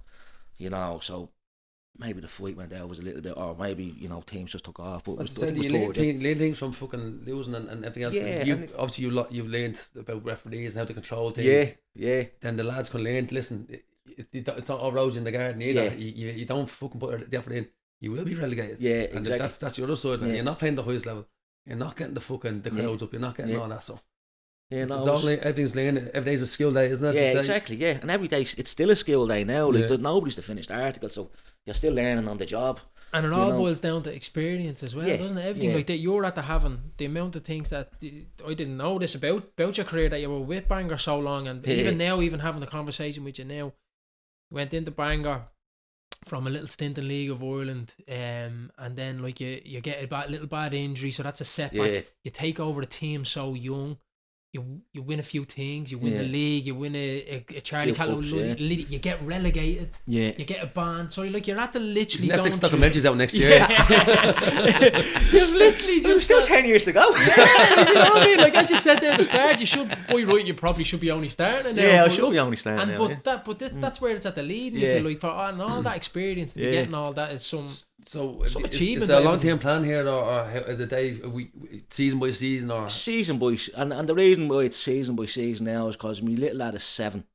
He's playing with Rackhill. Played today. He scored 11 goals today. 11 goals today. Yeah. What score? How was it? I hope you're not giving 5 with a goal, are you? We don't know. No, James. No, we haven't negotiated on yet. I hope he's agent there. Yeah. But no, we scored a few goals today. Yeah. Very good.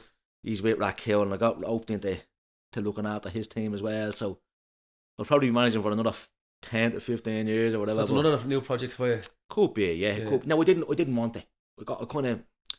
You know, so I know myself there. You listen there. You need a period there. You just take it just for one session there before you know it. Then you're washing jerseys. The people involved in Rackhill are brilliant. That are with us at the under-8s level.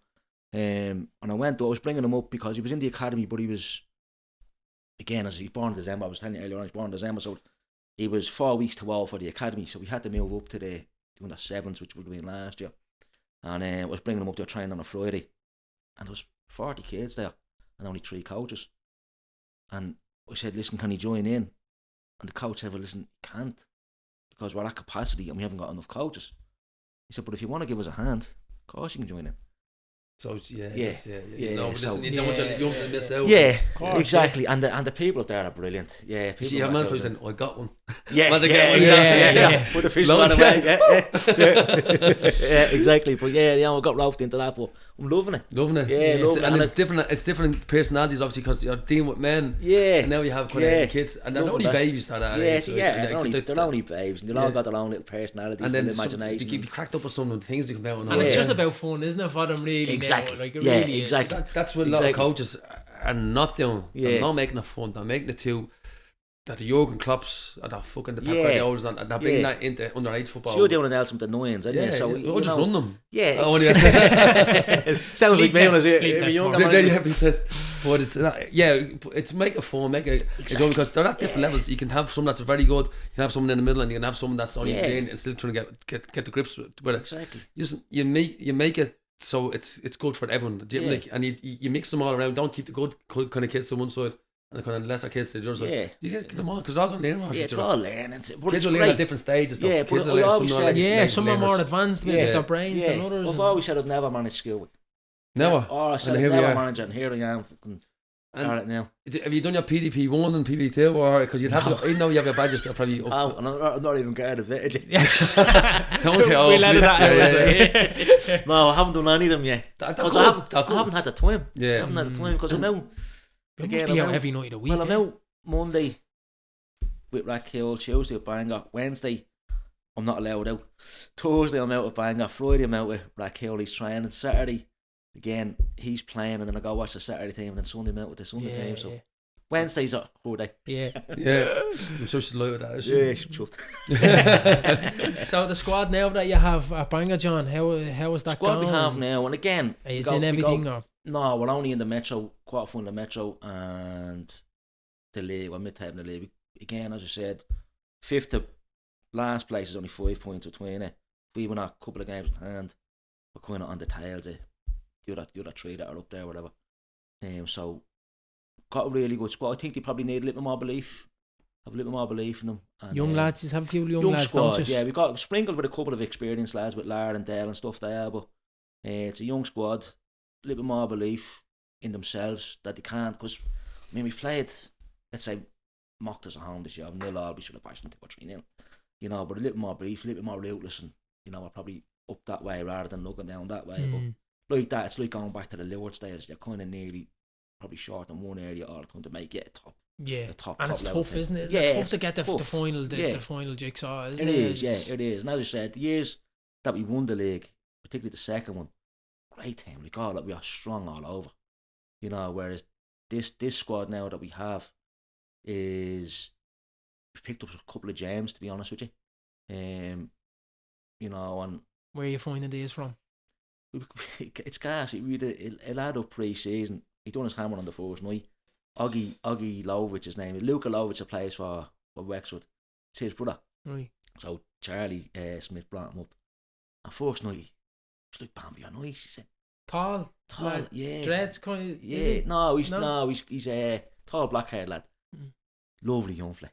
Then he comes up and he gets his hamstring out of the way, and he comes up and he starts ripping it up and training. Saying, "This fella's a fiend. Yeah. He's playing every week. He's been really good." You know, we've got some good lads in the squad. But like, it's difficult to get. Again, as you know, we were talking about money earlier on. It's difficult to compete with players, to get players in, because you're dealing with, you know, and then the next thing is, if you're not dealing with the money, you're dealing with the likes of Crumlin, who have a great history, and then they've probably played for Crumlin schoolboys and stuff like that. So you're dealing with players not that might go back to Crumlin because they played in schoolboys. So it's difficult, but yeah, and you don't have a schoolboy section, so you don't. Is it just Saturday team, just Sunday Saturday team? and Sunday. So we're, I'd say, when I say we're a small club but big in stature because we've won the couple of leagues. He's having no feeder teams coming through, like.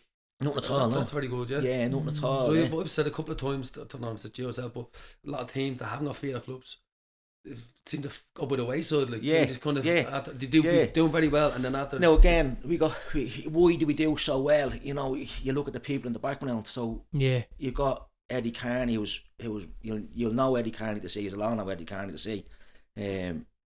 You know, if I said that was Eddie Carney, oh yeah, I remember him because he's loud on the side. Not loud in a bad way. He's just, come on, bang, you know, he's brilliant. So there's Eddie Carney in the background. There's Mick Murphy. There's Jimmy Downs, our chairman. My God, what a workman. He works his nuts off at the club. There's Anton Mack. There's Jerry Foley, who's Kent man. Then we've got Jerry Carney, who was running the club. He was kind of from the outside. He went in with the Leinster Senior League. He does great work for us as well. There's all our sponsors, you know, who you know, basically pay for Astros and stuff. So we can I don't train think people realise what's needed to be done in the background of the clubs to keep them going. As a player, you look after yourself. Yeah. You know, and you make sure as a player, you come up, you look after yourself, you do well in training, you do well in your game, try to stay in the team. As a manager, you're saying, you know, you have to look after the team, look after the back, but then you realise then when you're there, geez, the stuff that these boys are doing behind the scenes. It's phenomenal. Oh, it's unbelievable. And the players wouldn't sometimes it's realise thankless as well. Thankless, We're playing, we've had a bit of a, because of the weather, you know, we've had a couple of games. We've got a couple of games called off because of the weather. Down to play Crumlin, down to Kilbarrack. We got a bit of stick over on social media because of it. Yeah, we actually threw in a little shout there. I think. Did you? What did you say? Yeah, just said Bangor pulling a few strings. Right, so I'll tell you what happened. I can tell you what happened in both of those games, right? So You're sneaky bastard. God, I'm bleeding out of them on. yeah, but I can tell you exactly what happened. So look, it's all we were down to play Crumlin 3 weeks beforehand, and Barry Fitzgerald every day. Weather was atrocious. Barry comes down and inspects the pitch, and he said, right, the game is off. So myself and James, he knew that the game was going to be called off. But the two squads were there. We were ready to go out and warm up. Barry comes down, game is off. And it's probably the right thing to do. So that game's called up. Down to play Crumlin 2 weeks later. Martin Rings, our secretary. Martin Rings, the secretary. Now, I know Crumlin are ravaged with injuries. You know, I know Jer Short's injured. I know James. Yeah, they're ravaged. They've 10 loads people injured at the minute. So Martin Rings, our secretary, on the Friday, I think it was. And he says, you know, weather's being shit, we want to get an early inspection. If you can't get it done Saturday, get it done Sunday morning. So we're saying, the secretary rings me, what do you think we should do? We said, they've requested it, I think we might have to do it. You know, so we get the call. So we put the call into the referee can't get there on Saturday evening. So our lads again, Jimmy Down, say the work that he comes in, he said, I'm going to be down there at 8 o'clock Sunday morning because the pitch has to be cut, has to be marked, has to be rolled. And Jimmy does all, well, he does the Anton Mac, Jerry Ford, you all give him a hand, they're all brilliant. You know, but to bring the referee, Crumlin requested a pitch inspection. Right, referee goes, what time is going to be down there? Jimmy goes, well, I'm going to be there from 8 o'clock. If the roll, if the cut, if the mark, blah, blah, blah. Referee goes, well, I'll meet you half 8. And it's bleeding, freezing now. Pitch is frozen. The referee comes down, the pitch is frozen. It's not playable at half 8 in the morning, so we called it. Yeah. You know, and then there's things from on Twitter and stuff like that, big apples up here and to store the pot, you know, but and then they picking up for Crumlin with me profiler as a English United jersey on. Cool sort of shit. The Crumlin jersey underneath that. A couple of weeks later then we're playing Kilbarrack, and again, same thing, weather's atrocious. Ross rings me on the Thursday night. Scotty, what's the story? What your plans for the weekend? Do you think the pitch will be playable? I said, I don't know, Ross. I said, we usually leave it down to the referee. And he goes, Ross says, well, Wayside is off tomorrow. Wayside's never called off. I said, they're off tomorrow. And I said, Tolgate is off tomorrow. I said, Ballymun has already been called off for Sunday. He goes, the only reason I'm ringing is because Air Astro's not available. He said, I know you want to organise something with the lads if it's off. And I said, I'll tell you what I'll do, Ross. I'll ring the committee in the morning, because it's half 8. I said, I'll ring the committee in the morning. And I said, see if we can get a pitch inspection. And because I like Ross. And so we rang the boys the next morning and said, listen, Ross is looking to see, and we get the ball on gear as well, so we got a good relationship there. Ross, look at that wet though, it disintegrates. Depends, I suppose. Acid rain, isn't it? But Ross ran, he goes, you know, I want to organise something for the boys, maybe we might be able to get a friendly, or they might be able to get an altitude chamber or whatever. So I said, right, we'll get a pitch inspection on the Saturday. So ref comes down now, pitch isn't playable. So we get the phone call, right, referee's called off the game. I know you'd already said to the boys in the Thursday night, there's going to be a pitch inspection. If it's off, he's going to have the Sunday off. We won't come in, we'll have the Sunday off. So the ref calls the game off. My secretary couldn't get in touch with me at the minute, so we rang Kilbarrack. Oh, no, sorry, that's wrong. My secretary rings me, game is off. So we put a yoke in the WhatsApp, game's off, boys, enjoy our weekend, I'll see you on Tuesday. And then about 2 hours later, maybe, Kilbarrack come back and say, we can switch it to 11 o'clock on the Astro. And I'm saying, but that's not the agreement that I had with Ross. Ross said the pitch was, because the skill boys were on it, and he said, Scott, if you can get the Astro, probably at 3 o'clock on Sunday. He said, nobody wants to play at 3 o'clock on Sunday. I said, right, so okay, so they come back then, and then the match is on at 11 o'clock. Kilbarrack comes, I said, no, we've already told the boys weekends off. They probably made arrangements, but I'm not getting on them saying the match back on. Blah, blah. It's messy, and then next of all up in fucking Bangor again, this and that, and I'm saying, they only knew the story. Now they know the story. Yeah, there you go. We'll release this at the end of the season. I was going to say we edited that part out. But no, that's what happened there. But we've got the boys are down there this morning at 8 o'clock, cutting, marking it and rolling it and getting it ready for tomorrow. Thank God no rain the last few days. Yeah, and it's been windy, so it's drying up, so it's good. There's only a couple of more weeks now back into the bleeding. So hopefully the good weather, hopefully. Yeah, exactly. And then into the midweekers and the mayhem, but that's when leagues are won and lost and relegation. Yeah, and that's the business end of the season when it gets past this time. Exactly. Yeah, exactly. Well, look, John, best of luck. We're going to go into... no, we finished. This is outside knocking the wheels down. So we're going to go into a few questions. So we'll leave out all the best bits, yeah. You go again if you want. We'll give you a part two. We give them, yeah. So we got a few questions. You talk about the relegation again if you want. Yeah, if you want. I'm honest, I'll talk about it. So you go, any regrets in football? Do I have any regrets in football? Yeah, of a couple. And people always say, no, you don't have any regrets. One of my regrets was that day in Pearse Park with Eddie McGill, the referee. And the reason that was a regret because Noel McCabe and Joe Corcoran, I was kind of tipping on going away. And Noel McCabe was at the game, he called me after the game, he said, can't do it now, John, so that would have been a regret. The other regrets obviously the run-ins that I had at referees, getting the 6-month ban, I was young, I was naive, and I regret, I'm obviously knocking on referees' doors and picking up the phone to them. I think that kind of underlines that, so yeah, there were a couple of regrets that I have, but in regards to other things, no, I think everything's else alright. Sounds good. I think everything else alright, yeah. The best player you played with? Oh, that's a good one. Best player in senior football? Yeah. Right, senior football. Ooh, best player I played in senior football. Who did I enjoy playing with most? Probably Jerry Fogarty, I'd say. Again, Gav Doyle was really good at Francis. Sherrow obviously looked up to Sherrow as in Darren Sheridan as a player.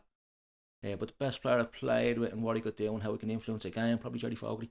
Yeah, and I played with him at the end of his career. So I only could imagine what he was like. In his pomp, yeah. Yeah, best manager. Best manager. Best manager. Rocky O'Brien's up there, to be honest, with his standards and everything else that he brought and what he learned. You know, Darren Sheridan obviously be another one. Best manager in senior football. I'm probably going to go with Darren Sheridan. Oh, sorry, it's me. He's taking turns? Yeah, sorry. Best friend in football. My best friend in football? Yeah. My best mate in football. Again, as I said, my best mates are not involved in football. So my best friend in football would be Anto Fitz is really good friend. Pat O'Moore. You have a few, haven't you? Well, I don't have a few. I think I have a few. But I'd say Anto Fitz maybe, because he's probably one that we've come up through Bangor all together, and I'll still keep in contact with him and stuff like that. So and it's still, if we could meet up for a drink, we'd have a nice drink and a nice chat together. So yeah, probably Anto. So I'll skip this one because I think he knew the answer to this one. So best club. Oh, obviously Bangor. Yeah. Well, Francis would be a close second. Even though I was only there with 2.5 years, we loved it. We loved the people there. I loved it, but they'd be a close second. But and obviously transport clubs on my doorstep, but not Bangor. Bangor. The hardest player you played against? Oh, who gave me a tough time when I played? Who gave me a tough time when I played? I'm trying to think. Who would I say in senior football? Oh, I don't know. That's a bit off the cuff, innit? Who gave me a tough time when I played? We come back to that one. Let me come back to that one. What teams were kind of in the pump when you came into the league? You know, so it's going to be a winger or a good centre forward. Yeah, it would be. Do you know who was very good? Sailor off Wayside was very good. His name has often popped up, Sailor, hasn't it? He was really. He wasn't the biggest fucker in the world, but he was hard as fuck. Yeah. He was great in the air. Real technically very good. So probably maybe Sailor when I played. Anybody else? Yeah, probably him. Yeah, I'd say him. Yeah. So go next one. Favorite memory. Favorite memory of football. Do you know what? One that sticks out, and again, it's nothing really, but the night again I got sent off out in Bluebell in that cup final. We beat them on penalties, and when we won it, we began to go back to Georgie and Charlie. Just the Charlie Cattle, is it? Yeah, Charlie Cattle final. The two boys picked the trophy up. It was a great touch, and Terry Gleeson was captain at the time. And Terry didn't want to pick the trophy, but he knew the importance of the people in the club as well. And those two boys lifted the trophy. It was lovely. Brilliant. Yeah, it was lovely. So it was nothing that they were playing or nothing, but that would have been probably my favourite moment. Yeah. Very good, yeah. Players that didn't fulfil their potential. Oh, boys. Players that didn't fulfil their potential. Danny Grant. I'm joking. No, Danny Grant would have played with so. And then obviously went to Bowes and went to England and then back to Bowes, yeah. No, not Danny, no. Let me see. Was he with Bangor, yeah? Yeah, he was with Bangor, yeah. He played with Crumlin Schoolboys, and Terry Gleeson would have managed that side, and I don't think they were going anywhere at Crumlin, so Terry brought them in as the under-19s, and quickly then we noticed that Dan was very good. And Carl Keane that's playing with Old County. No Carl. Yeah, no Carl. Carl's banging in the goals. Yeah, he's flying with Old County. Yeah. So they took them two into the senior Sunday side, and they obviously got their moves down to the League of Ireland from there. Into Bowes, yeah. You know, and again, that as a club, that's what we try and do. You know, push players on rather than hold on to them. Of course, yeah. I'll always encourage lads to try and play at the highest level possible, but players that didn't fulfil their potential at the club. Come back now. We can come back to that one, yeah. We go into. Is there many questions? No, this is the last one. Best 11. Okay, I'm going to go Anto Fitz. So I'm going to give you an 11 that I played with and an 11 that I managed. Right, go. Right, so the 11 that I managed would be. Who would be my goalkeeper? We go Adam Hayden last year. He's very good. We go Adam Hayden last year. Is he still with us? No, he's with Moctus. Oh, he's the first choice keeper. Yeah, he's at Mockers now, but he was really good for us. He was really, so we'll go Adam Hayden, because Congo was there for a while, but he was kind of a bit erratic. Carl was really good, but he was only there a short period. Elvis as well. No, we'll go Adam Hayden. We'll go Adam Hayden in goal. We'll go Smith that I managed it. Yeah. Right. Adam Hayden in goal. Right full, we'll go White's left full, Farla. Dale and Adam centre halves. Managed Terry and Lar midfield. Joey and Mew. Joey Courtney and Brian Mooney as the wingers, and Paul Devlin and Davey Freeman up top. Yeah. That's the first 11. That's the first 11. Team that I played at Cottle Warfield and goal. Anto Fitz right full. Damien Conley left full. Really, really good player. Centre halves. Now centre halves. Who will I go with centre halves? Eddie Heavey, Ross McNally, Johnny Uzel. Go Ross McNally and Eddie Heavey. Liked playing with them as well. Right, left side, Gav Doyle. Centre midfield, Fogo and Sherrill. Is Gav Doyle one of the Doyles from... He's from Dawgan? No, the Tally. Jeff Doyle and all that? No. Gav is Tally, yeah. Gav is John Mick Doyle, that played in England with Coventry and stuff like that. He's managing Woking now. He's there. He's related to them. So Gav on the left. I'm going to put Fogo and Sherrill in midfield. On the right, I'll put... Joey Corney, because I played with him as well. Put Joey on the right, and then up front I will go. I'm gonna put Warner back in because I played with him as well, and I'll put.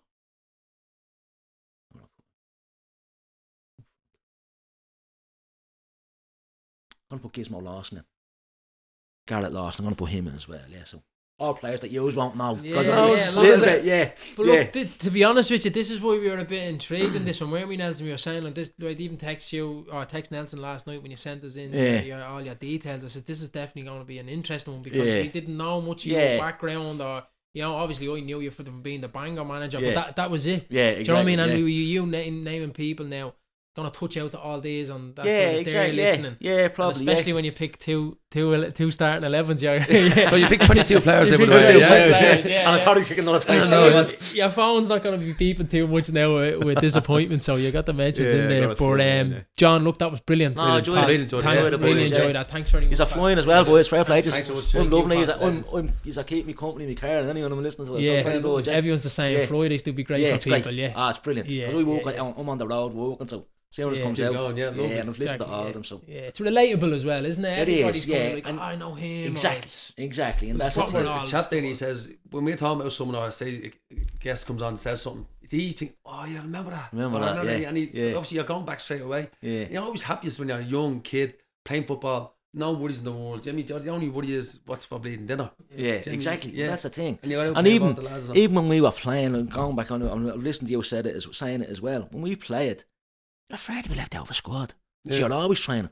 You're always training, and you wouldn't want to miss training to be left out of a squad. Never mind out with team, out with squad, because you know how competitive football was. But now it's a little bit different. You'd be sick and all that. I'm already getting sick. Exactly. And you go and look around let's say the longest manager, but the two before that would have been Martin and Pete.